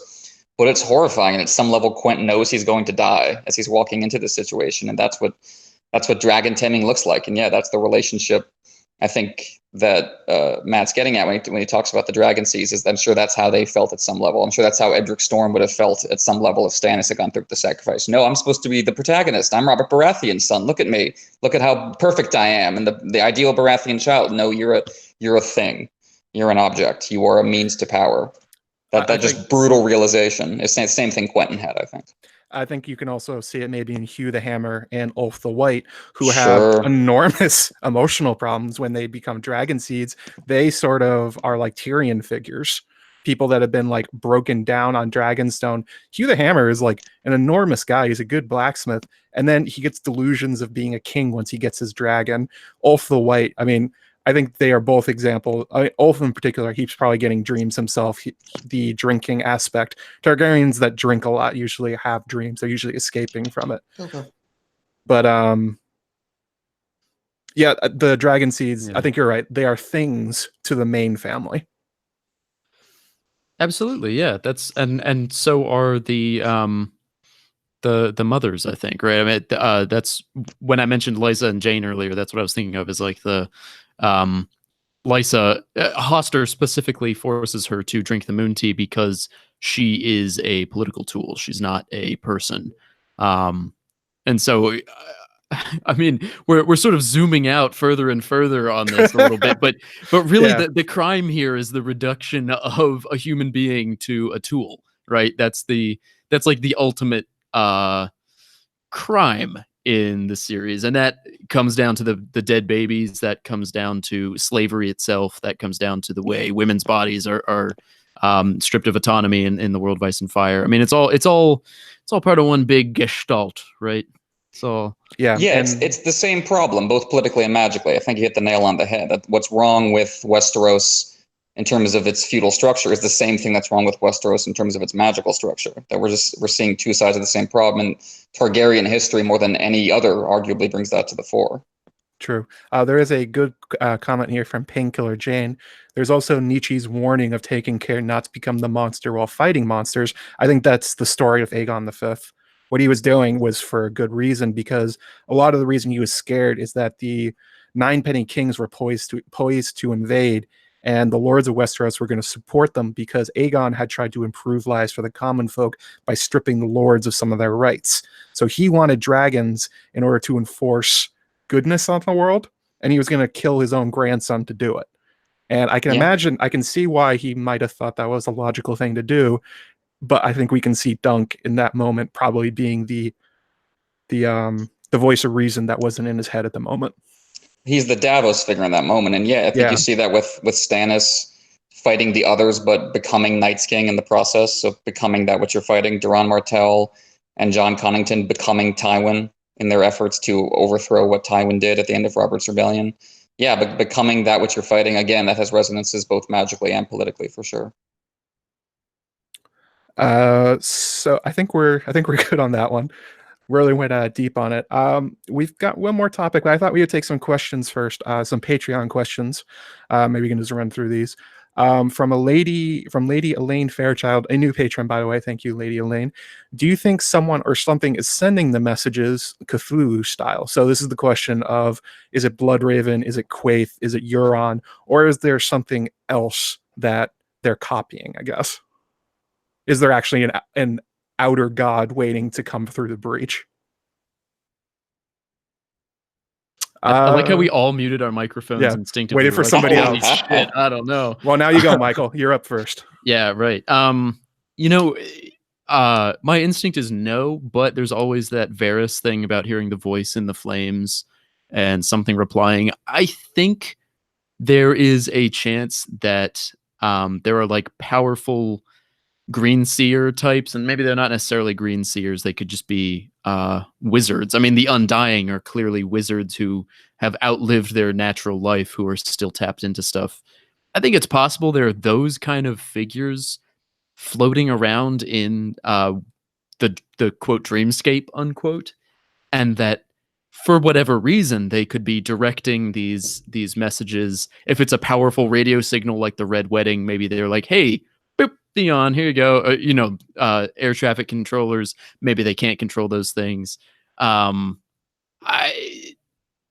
guess I think it's possible. I think if someone is sending the messages, it's mortal human beings who have ended up caught in the net of dreams. I don't think it's necessarily a god. I think it's at the most the children of the forest or something like that. That's where I'm landing on that. I don't know. Yeah, agreed. I think it's more likely a human being who has ascended or tried to ascend to godhood. There is this one weird line, and people have pointed this out before, that Euron has in The Reaver, where he's talking about why he wants to marry Daenerys, and he says, to make an heir worthy of him, I need the right woman. When the dragon kraken wed, brother, let the world beware. And that's such a weird little moment that I'm tempted to almost call it a typo, but it's never brought up who Euron is referring to when he says him. He doesn't say me. He says him. Who's that him? Who has Euron been talking to? That's one of them that makes me think there's some intelligence going on. But I agree, something more hive-mindy or related to humans, I think, fits better with the overall setup of the series. Yeah, I would agree with those comments. If there's a god in A Song of Ice and Fire, he has checked out long ago, because does not care about anybody or anything. Just kind of letting these magical weirdos play around in the sandbox. So another one from a Lady Elaine Fairchild. What about Fairfield? I'm sorry, Fairfield. I'm sorry. That's right. Any sign of him trying to interpret visions of Dany's pyre too? Now, this is a theory I've heard before, that underneath the Tower of Joy, there was a bunch of wildfire, and he was planning on sacrificing the Kingsguard along with Lyanna and baby Jon in order to hatch dragons. Now, I think they would have found dragon eggs if that was what they were trying to do, but I don't think it's off base, because this is kind of a Targaryen thing at this point. I would think if Rhaegar saw a vision of Dany's pyre, he might do the misinterpretation we're talking about and assume it's Summerhall. Like if I was Rhaegar and I had dreams about like a fiery, dragony, magical thing going on, I would just assume that I'm getting this vision because it's my birth. I mean, I don't know what the rules are when you start interpreting your own magical dreams. Who knows what Rhaegar did? But my guess is if he did see a vision of it, he misinterpreted, and thought it was something to do with his own arc. I feel like Rhaegar is too much of a romantic, even a deluded romantic, to make the decision to sacrifice not only the Kingsguard, but also Lyanna and his own kid. I think he was more going to try to squeeze a Messiah out of that situation, or a spare Messiah, than he was to make direct sacrifice. Makes sense. Michael, what do you think? Yeah, I mean, I would broadly agree with that. I don't think he was setting up a sacrifice, because I think that it doesn't contrast him enough with his father, who is definitely the other side of the coin. If Ares believes that he is going to be the one who is the central figure of the pyre and will burn and be reborn, Rhaegar is the one who believes that it's already happened, and I am the thing that came out of the fire, and I need to bring these 3 dragon children into the world. I do think there's an element of ice and fire, which is really understated in the prophecies so far. I mean, so much of it is on Azor, waking dragons from stone, all that kind of stuff. But there's also this ice and fire, and we really don't get as much of that with Targaryen prophecy. It's just Rhaegar who seems to have been interested in locking in to Lyanna, the icy maiden. So maybe there's like another component to the vision that will involve Dany and Jon, and Rhaegar somehow, got the signals crossed on that. But yeah, I think he believed that he was probably the fulfillment of the Pyre, and it was now his job to bring the 3 dragons into the world. Those being his children. That quote, the quote from the House of the Undying, where the dragon must have 3 heads. It's at that point he's been convinced there are no dragons coming. It's just going to be Targaryens. And also, it's interesting. He's drawing from Targaryen symbolism while also talking about the Song of Ice and Fire, which, as you say, Michael, is unique for Targaryens. And I wonder if previous Targaryens never went there because of their cultural chauvinism and the Valyrian supremacy, that it's our blood and our firepower, and linking up with First Men power. You get someone like Bloodraven who's willing to do that because he's got the Blackwood blood. But just in general, I wonder if Rhaegar was the first one who was able to make the cultural leap that, hey, we need the First Men magic too. We need the Starks. We need the old school. We need the Children of the Forest. Valyria, Mount Doom stuff is just not going to cut it. It's also important to point out that, as I said a couple times, he almost certainly knew the Ghost of High Heart because she was at Summerhall. She loves harp playing. Rhaegar's a harp playing Targaryen who was there too. They probably linked up at some point. So maybe the reason he was more in tune is because he was getting it from another perspective, from somebody who's not actually a Targaryen, because that's a huge problem with these prophecies. Like Daeron, the reason he is drunk in the Hedge Knight and hiding out in an inn, and why Dunk finds him there, is because he thinks the dragon's going to die as him. He's convinced he's the great black dragon, kind of pumping himself up a little bit. It's like, no, it's Baelor Breakspear, the awesome prince who's going to be an amazing king, who's a fantastic person, not you. It's the important one, buddy, not you. Yeah. So just move on to another one from Leah M, another patron question. Also, we got a super chat from Joe Thompson. No message. Thank you, Joe. I would really like to know how Bookshelf makes a can of Chef Boyardee. How do you do it, Michael? How do you make it? Okay, yeah, excellent. So the first thing you have to do is look through your phone book under the letter B for anyone named Boyardee. Then, and this is the important part, you have to stalk them through the streets at night, wearing, sort of dark robes and a hood, and you have to carry bronze daggers under your robe. And as soon as this Boyardee is alone, you have to carve them up into little bits, fold them into some ravioli, and then put them in a can. And that's how we make a can of Chef Boyardee. I will not be doing a video on that one. I'm taking notes in the background. Cut into pieces. Yeah, they gotta be bone saw ? It comes in handy. If you've got one of those sausage grinders, that's really useful. And just put some of Mama's sauce on it. I mean, that's yeah. I hope that answers your question. Gently fold them into the ravioli. Yeah, make sure you bring your artisanal bone saw. Yeah, it's really important. Yeah, if your bone saw wasn't handmade by like a local farmer, then what are you doing? Yeah, I hope that was helpful, everybody. That's what's in Chef Boyardee for realsies. By the way, you should check out Michael's YouTube channel where he makes such awesome videos. I've maybe this is an inappropriate place to say this, but I have started writing another recipe video. So in the next couple months, we should see that pop out eventually. These are all I want in the world. Yeah, I know. It's the real Song of Ice and Fire. Anyway, keep going with your Patreon. Yeah, let's go to the next one. Now that we're all hungry. Now we're all very hungry for Chef Boyardee. From Katie J. She said, I love the video and think the idea of multiple dreamers trying to recreate Dany's pyre was very interesting.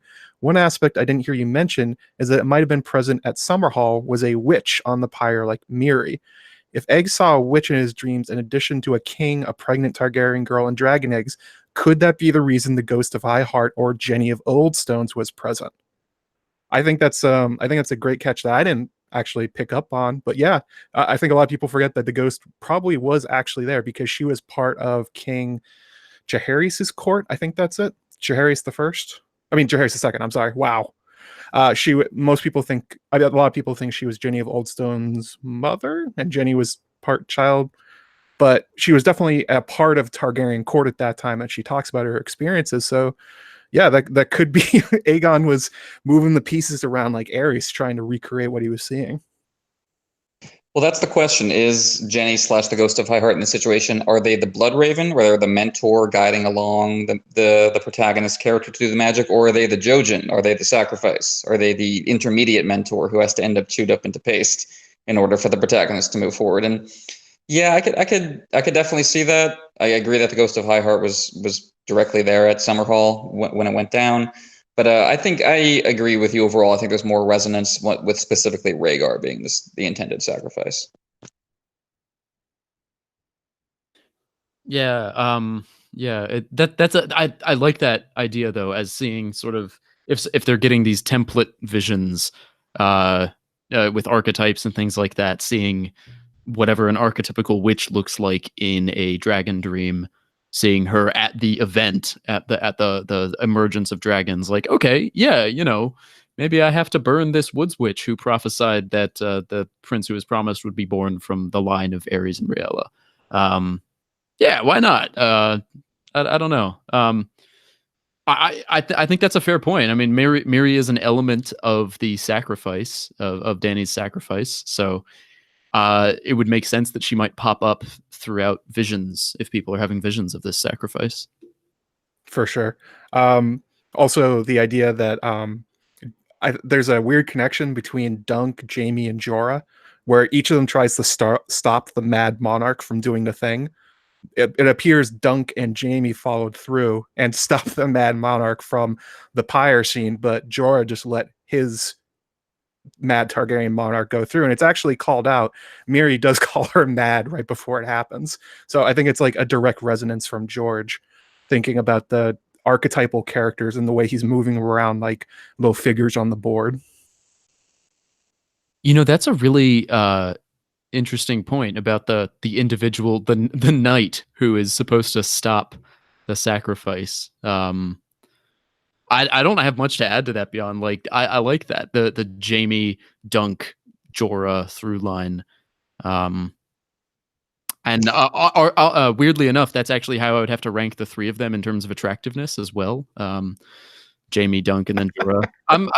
Tall guys won't really do it for me. I gotta Yeah, fair enough. keep on my level. I get very intimidated. But anyway, well, there is always very personal. There is always the knight wordplay, knight with an N versus knight with a K, that comes up in the series. Some knights are dark and full of terror, and then you have the Lion of Night and Jaime in his Weirwood dream as the knight holding the sword of darkness, sword against the darkness. So yeah, I think there is that knight archetype figure. And then you get interestingly, where Bran kind of blends the two, because he's the green sphere figure, but he also wants to be a knight. And Maester Lewin says you could be a knight of the mind, which is kind of what he ends up being. So he might be merging the two. We shall see. Yep. Sorry, I couldn't hit my unmute button there for a second. And one last patron question before we get to, I would say, is the grand question we got that I really, really liked from, she's actually in the chat, Shakespeare of Thrones, from Anime Lover. She asked, maybe a bit off topic, but you talked about how the dark is used to open your third eye. I think a second long night is coming, almost assuredly. Will that help to open the third eye of quite a lot of people? I think that's a great way of reinterpreting this. As the snows come and people start dying, maybe like latent superpower kind of way, like Spider-Man or something like that. People just start like their third eye opening, their warging goes crazy because they're stressed. You know what that sounds like to me? That sounds a lot like this really popular series of Mosaic novels in which a group of people gain superpowers via a sort of apocalyptic event on the Earth. Really? Oh, sounds interesting. What is it? I think I'm pretty sure it's called Fever Dream. I'm pretty sure that's the title of it. No, but for real, it does sound a lot like Wild Cards, right? Yes, it a does. big event happens a big event that happens that like awakens a bunch of people's latent superpowers and also kills a bunch of people.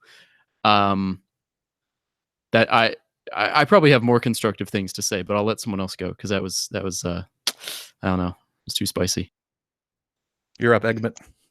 Oh, I think that works real well. We've seen that with Bran in the crypts, that he opened his third eye amidst the dead, amidst the Kings of Winter, and the crypts are frequently associated with the Walking Dead and cold and long night imagery. So I could definitely see that happening. I'd be curious to see who it would be at that point, who's still going to be around that has the potential, that hasn't done it already. Maybe Sansa's latent warging instincts will return to the fore in some fashion. That would be interesting to see. She is still a Stark after all. That checks out. Georgia said every one of the kids is a skin changer, so should pop up at some point. Even Rickon, if he survives. Rip Rickon. He died too soon. Serpentine little kid. So we skipped this section because Shakespeare of Thrones talked about this in her Twitter thread that she did in response to my video.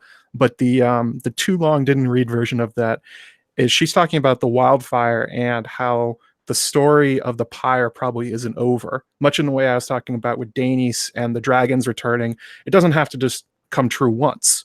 It could come true again. The wildfire and the dragons could still be coming. And what she says is, in short, if what Joe proposes is correct, that the Targaryen visions of Dany come into focus with each generation, perhaps the increased importance of the wildfire element is not actually a vision of how the Mother of Dragons begins, but how she ends. Talking about the wildfire that's... Well, Michael just joined twice. Interesting. All right, yeah, something went... my Chrome crashed or something, so I'm going to drop out of the call for a bit. Keep going. Okay. Two Michaels. Someone's been reading my dream diary. This is everything I want in the world. I know. Too handsome. Oh. Yeah. But yeah, I think that's a really interesting theory. Again, it fits what you were saying about none of this being over and the constant cycles and Targaryen visions always being misinterpreted or interpreted to be about the person dreaming them instead of what they're actually seeing. And yeah, that would be really compelling, because I do think Dany's going to be involved with some kind of wildfire explosion when she returns to Westeros. And yeah, it connects to the being surrounded by a sea of green when she gets back to the Dothraki Sea.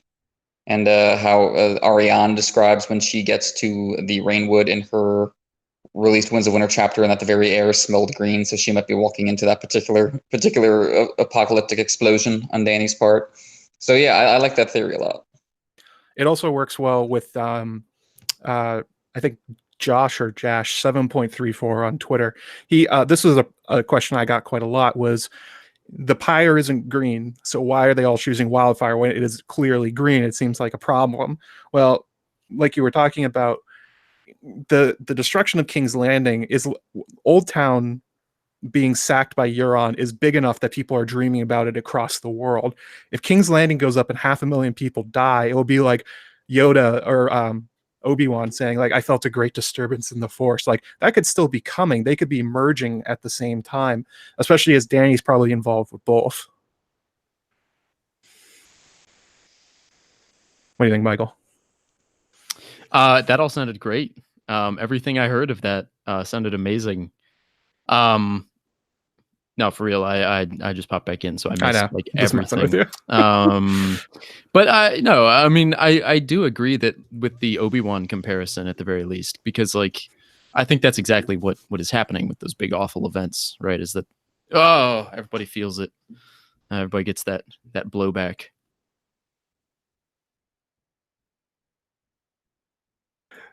Well, sorry, just like that. And another part of this thread that wasn't in the summary Shakes gave for the end of it, but she was talking about how wildfire itself seems to be a Targaryen legacy, but much in the way that they are connected to dragons, they are connected to wildfire too. And we see this with Cersei and Tyrion too. They're pretty obsessed with wildfire, but different stream. Tyrion Targaryen, different thing. But I do like the idea that she does think about, in the books in particular, she doesn't believe the stories about the Mad King. She thinks he was usurped. She thinks that a wrong was done to the good King Aerys, even though Barristan's starting to tell her, maybe pump the brakes on that one. But it might be in the cards that if Daenerys discovers the wildfire under King's Landing, particularly if the others reach that far, if they make it into King's Landing and she's the only one there, maybe she would fulfill Aerys and Aerion and Aegon's obsession with wildfire and set off the city on purpose to be a hero figure. I could see that, especially since wildfire is, again, one of those aspects of the story we're talking about where the politics and the magic merge. That the alchemists talk about spells and say they've gotten better since the Return of the Dragons, even though they don't really realize that's what's happening.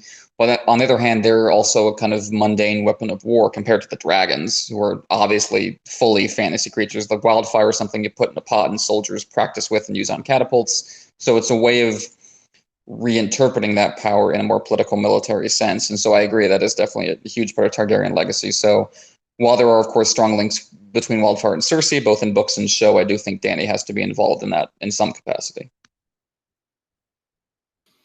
Yeah, I mean, the wildfire with regard to Dany, I've always been of the opinion that it would, if she sets it off, it'll be accidental, and accidentally making King's Landing a pyre, so to speak, for Aegon the Sixth, probably. The idea of her using it strategically or like intentionally claiming the power of wildfire, I don't know. I hadn't thought about that before, especially because she already has the power of fire. You know, she's already got the literal fire made flesh of dragons. Yeah, her relationship to wildfire in this story, on sort of a meta level, is an interesting one because wildfire at times seems like a poor man's dragon, right? It's pretty good, but it's not the real thing. It doesn't fly. It doesn't I don't know, have babies or whatever. Well, we hope not. Although since the dragons have returned, Halin I don't know how to pronounce his name, noted that the wildfire has gotten stronger. Yes, which is interesting. He did say something like that, didn't he? He brags to Tyrion. He could have just been saying like that in order to entice Tyrion. Like that's the sort of thing that happens a lot with these kind of people, where they're gonna pump up their own product to get the hand of the king to buy it, but doesn't mean it's wrong. He could just be pointing it out because it helps their order get back to power. Because not after the fall of Aerys, the pyromancers were almost usurping the maesters and the faith in Aerys' court, and they've fallen quite far since then. So I wouldn't be surprised if they would use the destructive power of wildfire in a way to help themselves regain their position. Yeah, I mean, to get back to Lovecraft, there's always petty magicians in Lovecraft and tricksters and pretenders who think they know far more than they are, mixed with the very legitimate magical threats, as you were saying, Matt. It's a combination of the two. And I think, yeah, the pyromancers, like the warlocks in Karth, are more towards the petty nonsense end of the spectrum. They can do some damage, but they're not the real ones to watch. Yeah, I mean, there's a reason the warlocks get completely blindsided by Euron. That's a pretty on the nose, like, here are these guys who think they know what magic is. Bam! Getting absolutely blindsided. I like it if that's how Euron came in, just throwing bows at them. As you know he did like a flying elbow drop off of the silence onto the warlock's ship, right? Like, he's very much a WWE wrestler. He is, like he did in season 7, coming down onto Theon and Yara's ship. That's him hitting the warlock's ship. Absolutely, he's a heel. He is the ultimate heel. He's oh yeah. He's I don't know. He's like the evilest version of the Undertaker, I guess. I don't know. He would be a member of DX, I would think. This stream is going to turn into like a SmackDown.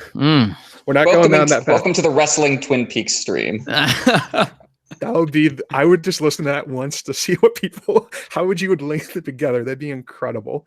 That was the end of the questions. I thought we were going to spend a few minutes on this last topic because these two Eldritch boys have to get going soon, and then maybe take a few questions from the chat, and then we'll get out of here after talking about dreams and prophecies and dead babies quite a lot. So the last part of this, I alluded to it at the end of my video. It was more the speculation part, and it's the idea of how far back really is this vision going, because the scene of her running down that hallway towards the house with the red door, and then there's the Gemstone Emperors standing there looking at her, telling her to go forwards to wake the dragons with their like almost lightsabers, they kind of look like, or like versions of Dawn. And this is something that's hinted at in the show, that other dreamers usually can't perceive each other when they're seeing something, like Bran at the Tower of Joy, where he doesn't see himself there earlier. Everyone's invisible to each other, even though they're all in the same thing. And this is kind of the idea of Azor Ahai and the prince that was promised and the stallion that mounts the world, that maybe all these visions are really about Dany, but misinterpreted and just kind of smudged over time. But the Great Empire of the Dawn being included in this vision, so in A Game of Thrones too, before he really fleshed them out, they're right here. They're in an important chapter. So I don't know, what do you guys make of the inclusion of the Gemstone Emperors and Dany? I think Martin, even if he didn't have the entire backstory of the Great Empire of the Dawn worked out, knew he wanted something very deep in Dany's backstory, even more than the Targaryens, even more than Aerys, even more than, again, the Conqueror, that was going to link up to the dragons. And he wanted to give us a sense of this as Dany tunnels to, I mean, the core of Targaryen identity. That's what I feel about that dream in that A Game of Thrones chapter, that she's just like the dreams about the crypts are like the ultimate Stark thing. That dream of Dany's is like the ultimate Targaryen thing. She's seeing all the imagery and dialogue that connects to the history of her family and these issues. And yeah, I think Martin is, by showing us those figures, he's connecting it to her ancestry, to specifically this chain, that she is one of many, and that she's carrying on this tradition. So I think Martin wanted this to be old. He might not have, had the name Great Empire of the Dawn in mind necessarily, or the connection to the Bloodstone Emperor, but I think he wanted it to be emphasized as older than we had seen up to that point. Yeah, I would agree with that. I mean, I think he is very much, he's a self-described gardener writer, laying down stuff before he even knows what it means. I agree. He wanted something here that felt like truly ancient, beyond just like Valyria itself, that just stretches into sort of the madness of millennia. And I think that's what the Great Empire of the Dawn figures in this vision are really there to stand in for.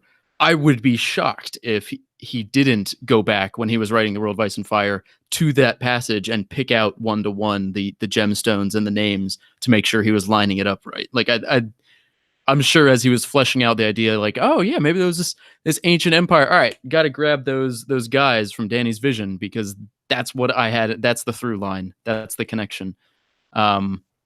Yeah, so I definitely think he meant for it to be whatever the Great Empire of the Dawn became. As for whether they're really seeing Dany do this, I like the idea that they are. That it's not just symbolic to her, that she literally is running down like a hallway full of dreamers, all these people dreaming her dream, that she's also dreaming, because she is both the dream and the dreamer. And it's this, whole, that's some Twin Peaks season 3 shit. But, this is the Twin water. Peaks This is the well. Exactly. Drink deep and drink full and descend. Yeah. So I definitely think that they are watching her, that they're not just ghosts of her own creation. Because it would be insane if she did, because I don't think they haven't even been mentioned to her at that point.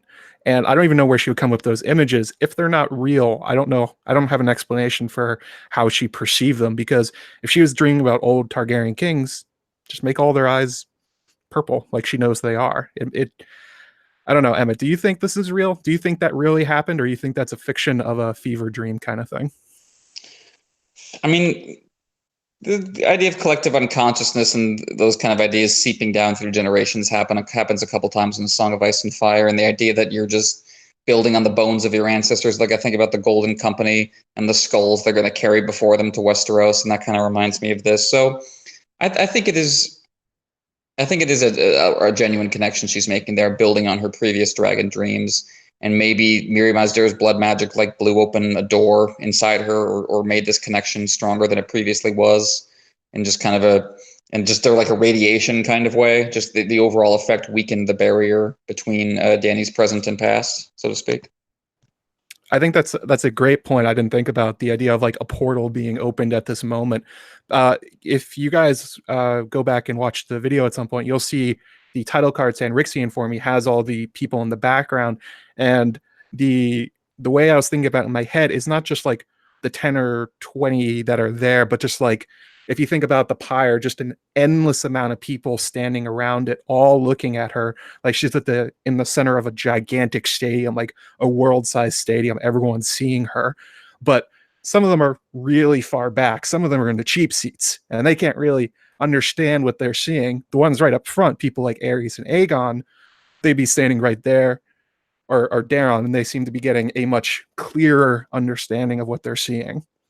And I like the idea that this is where the many myths, the monomyth idea of Azor Ahai and the prince that was promised and Eldritch Shadow Chaser, it's all these people across time, all these psychically attuned people seeing her. Because imagine if like you're like a dreamer character and you live like beyond the wall in the tundra, and you see Dany in the Dothraki Sea burning and then dragons coming out, and you have no idea what any of that is. How would you interpret it? Like it could get really messed up in translation if you don't understand what you're seeing. Oh, for sure. I think that's part of the monomyth idea, is that we're seeing these different cultural angles on the same basic figure. And yeah, like you say, I'm sure Varamir Sixskin saw some weird stuff growing up in his head that he wasn't fully able to explain, and maybe that partially contributes to why he's the utter monster that he is.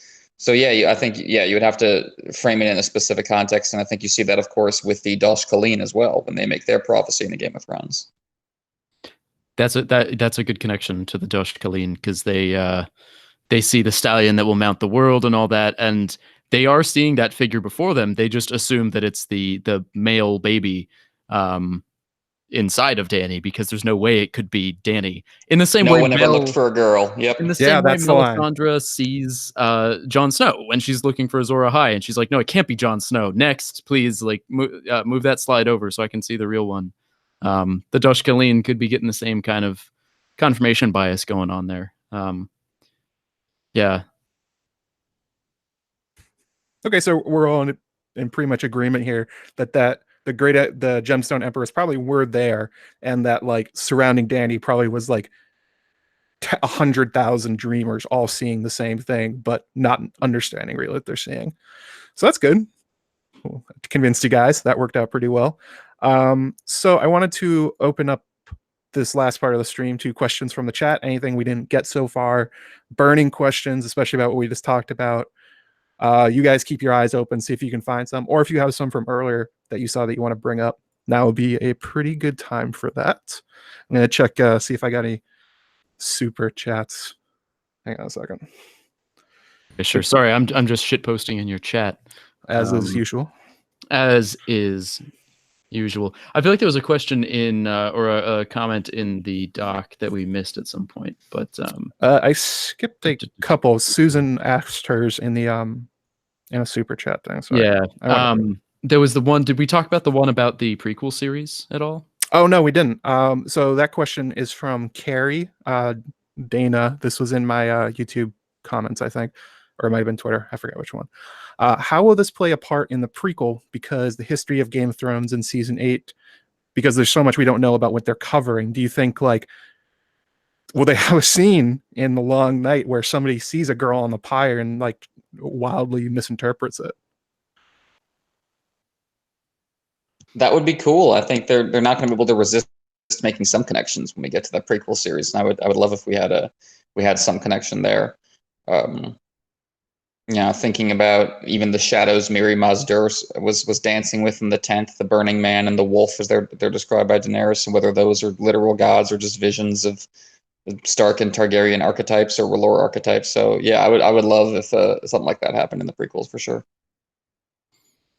Yeah, I mean, I agree. They're definitely going to want to tie in as much as possible, because just from a purely cynical standpoint, they know people want to see Game of Thrones. They want to keep watching Game of Thrones, so they're going to try and keep in those ties to Game of Thrones.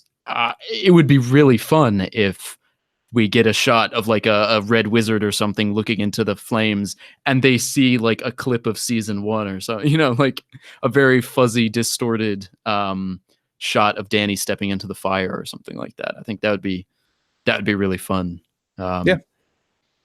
I'd enjoy Yeah. that. They probably will. You'll probably see some parts of John in the future, that kind of stuff. Or I saw a Feast of Corpses with, maybe they'll do the Red Wedding, House of the Undying kind of thing, but in the Long Night prequel, I think would be cool.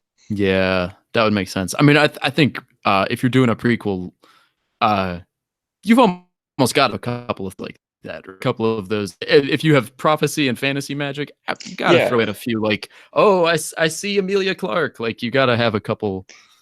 Yeah. Why do you think this guy showed up in the Hobbit movies? Because that's the IP. You gotta tie that stuff in. Exactly. Yeah. Because let me tell you, it was not lore accurate. Oh, you mean in that 30-page book? Not precisely. Anyway. No meaning, only lore. That's the situation. That's the future. Oh my god. So a question here from my name, Isabel Went, in the chat. I'm not sure if this has been brought up yet. Danny describes the Pyre Flames as sorcerers and dancers. Perhaps those are the people trying to contact her. Maybe that's actually a really good call. Maybe that is what's how they're being interpreted, like the door goes both ways kind of thing. Yeah, I could definitely see that. She sees all those images like of nature too, and like flowers and animals and all sorts of things. So it could just be, as with the walls of Karth, just an expression of the full spectrum of life. This is all the power of life and death and blood that's going into this incredible climactic moment. But I could also see it being an attempt at either literal contact, or in that moment she's seeing all the people who are witnessing this astrally throughout the ages, as if Ned for a second saw everyone watching him at the Tower of Joy. That makes sense. You got anything, Michael? Honestly, no. I mean, I kind of agree. Like, yeah. I don't know. You guys said everything I wanted to say, but more handsomely. So, well, I mean, Lies. Remember that time there were 2 Michaels in the chat? Oh, so good. Anyway, so a question here from Stone Dancer. Did we discuss the implications for the others? No, that is one thing that they probably have seen this too, as they are connected to the Children of the Forest and the Weirwoods. I've posited in my Waymar Royce video that they're looking for John because they have seen him, much in the same way I'm talking about with Danny and the everyone else. If John is as important as Danny and she seems to be, then yeah, I would expect it goes both ways, that the others have seen Danny in some way, but maybe not knowing the context. Maybe the comet overhead is the signal for them. Yeah, LML has talked about the blue rose petals as blue as the eyes of death, and the Tower of Joy sequence being representative of the others watching or knowing or sensing John's birth somehow, and that maybe they're connected to that. But yeah, I mean, for me, the question of whether the others know about Danny is connected to the question of whether Bloodraven knows about Danny. It's like, you got to assume at some level they know, because magic and important, but there's no direct evidence so far. Yeah, I'm on the same page with you there. Like, it's another one of those things that makes deductive sense. You can sort of pull it out of, okay, if XYZ, then this probably is there. But yeah, I mean, obviously we have no scene. It's not like we have a scene with the others going, I've seen, we don't really get that. We do get heard the thunder of her hooves and the shadow of her wings. Yeah, haven't gotten that yet. Exactly. As they speak in Scraw, just going like crack, crack, crack, crack, Scraw. That's how Scraw sounds. Let's see. Do you guys see any other good questions you want to hit from the chat? We got a bunch in there. From Last to the Lapras, do you think magic will be completely gone from the world at the end of the series? Always a fun topic of conversation. Lord of the Rings question. I'm gonna go with ambiguous to slightly. Like I think Martin's probably not gonna come down on yes, it's all stamped out 100%. Every corner of the world has been checked. No more magic here. But I also don't think we're going to see a wave of it coming back at the end. I think a lot of it'll be dried up. I don't see like a new era of the dragons being ushered in or something like that. But I also think that he's enough of a romantic and a fantasy writer, and he's writing this fantasy world. I think even if it's just like a clever little wink to the audience at the end or something, there's definitely going to still be magic, because he likes the unknown in the world, in the story. He likes the borders of the map. And so even if our main characters are left without dragons and without ice magic and all that, there's still going to be the city of the winged men on the edge of the map, and that's going to be magic, quote unquote. Like we don't know. So yeah, I think there will never be a definitive like, nope, we're entering the age of men now. No more magic. I think Bran is the key character here in terms of preserving magic, because I think he's going to be alive at some form at the end of the series, whereas Dany, I lean towards not. So if there's one vessel for it, I think it's going to be Bran. Yeah, for sure. It's kind of like George's version, maybe, of the elves sailing off to the west and magic running out of the world with them. I think that's one of the things. George has a particular problem with the end of Lord of the Rings, so I would expect him not to copy that exactly, especially because we see so little of the world. I mean, we've only really touched parts of Essos in the lore and like the northern parts of Sithorios. And George has said it's basically like a one-to-one of Earth, but like things are distorted. So there should be 2 other continents to the west, should be Australia somewhere, Antarctica. So like, is magic gone from all those places? I don't know. But they must be very confused when the long night keeps happening. They're like, what are we doing over here? Just like Canadians having a good time up there, or native. We leave the AC on. Yep. Yeah. Yeah, that's kind of what I'm saying is like, there's so many unknowns about the world that we're not going to be able to make any definitive statements because it's not that kind of story. It's not. Yeah, it just doesn't address like, and then ended. Yeah. So. Yeah. What about you, Michael? Did you see any good questions you want to answer from the chat? Oh, geez. We're going to have to scroll up a little bit because people have been talking about Lord of the Rings a little bit there. Someone did ask, Mr. Mobius 10 did ask what a pyre would be to the others, like what the others' version of a pyre would be, just being encased. Oh, interesting. Knife, which is, I think, a funny question, but also kind of a, I don't know, that there's that dualism, Cartesian dualism, between ice and fire, and yeah, I don't know. Do you think there's some sort of equivalent like dark ritual for the others?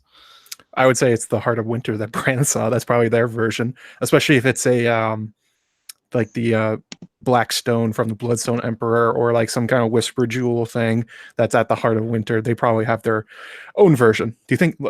Those asked an interesting question. Do you think the others have eggs? Like, are they putting stuff up there to hatch? What's going on? Yeah, that's tough because fire consumes but ice preserves, right? So would there be a transformative ritual going on, or be more of a cryogenic thing? Like you keep something the way it is instead of using it as a transformative agent like you do with fire. So I think, you could have some version of it, but I picture more like a carbonite chamber than I do a pyre, if in terms of the ice equivalent of this. Yeah, makes sense. I know we're almost out of time. Do we want to leave it with one more question here at the end? Yeah, let's grab one more. I see one. Oh, go for it. If y'all are cool with it. From KFA 4303 up the thread a little. I thought we'd leave it on this note since this is fairly appropriate for us. How will Euron well, the question is, how will Euron impact the overall story? We know he's going out with a bang, but in what way, and who will it benefit most? And I think that's a fun one to end on, since we're such big Euron fans over here. Yeah, 2 of you are. Do you want to just go for it?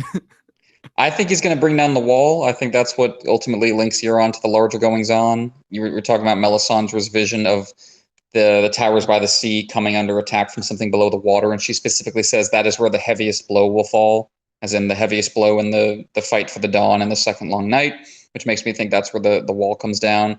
Euron talks about taking this leap off some tall tower, and he's invading Old Town, so you got the high tower right there to make that work. And I think the horn that Sam has kept with him, that Martin has made sure he kept with him all the way to Old Town, is the actual Horn of Winter, which Tormund admits to Jon that they never found in A Dance with Dragons. So I think that's Euron's ultimate role. I think that's the kind of leap he makes and the consequence of Bloodraven showing him that the others are coming.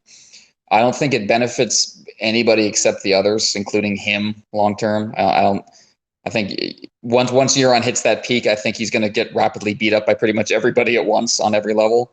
So I think again it's those that reaching for the star ultimately stabs you in the back and doesn't benefit anybody. You don't even get the Machiavellian takeaway you were looking for. The blood magic is not only horrifying, but it doesn't get you what you want in the end. I would actually, although Emmett and I tend to disagree about how magical Euron actually is and what he'll be able to do, I think that's probably pretty close to what I think, is that he seems to be like one of the Cthulhu cultists who's going to call the deep one from the depths and then be like, oh, shit, this was a bad idea. As like the others rampage across everything. It's like, you can't be their king. They're not going to accept you. They don't care about you. You're on Greyjoy. He's going to be like, he's going to open the door. They're going to run over him.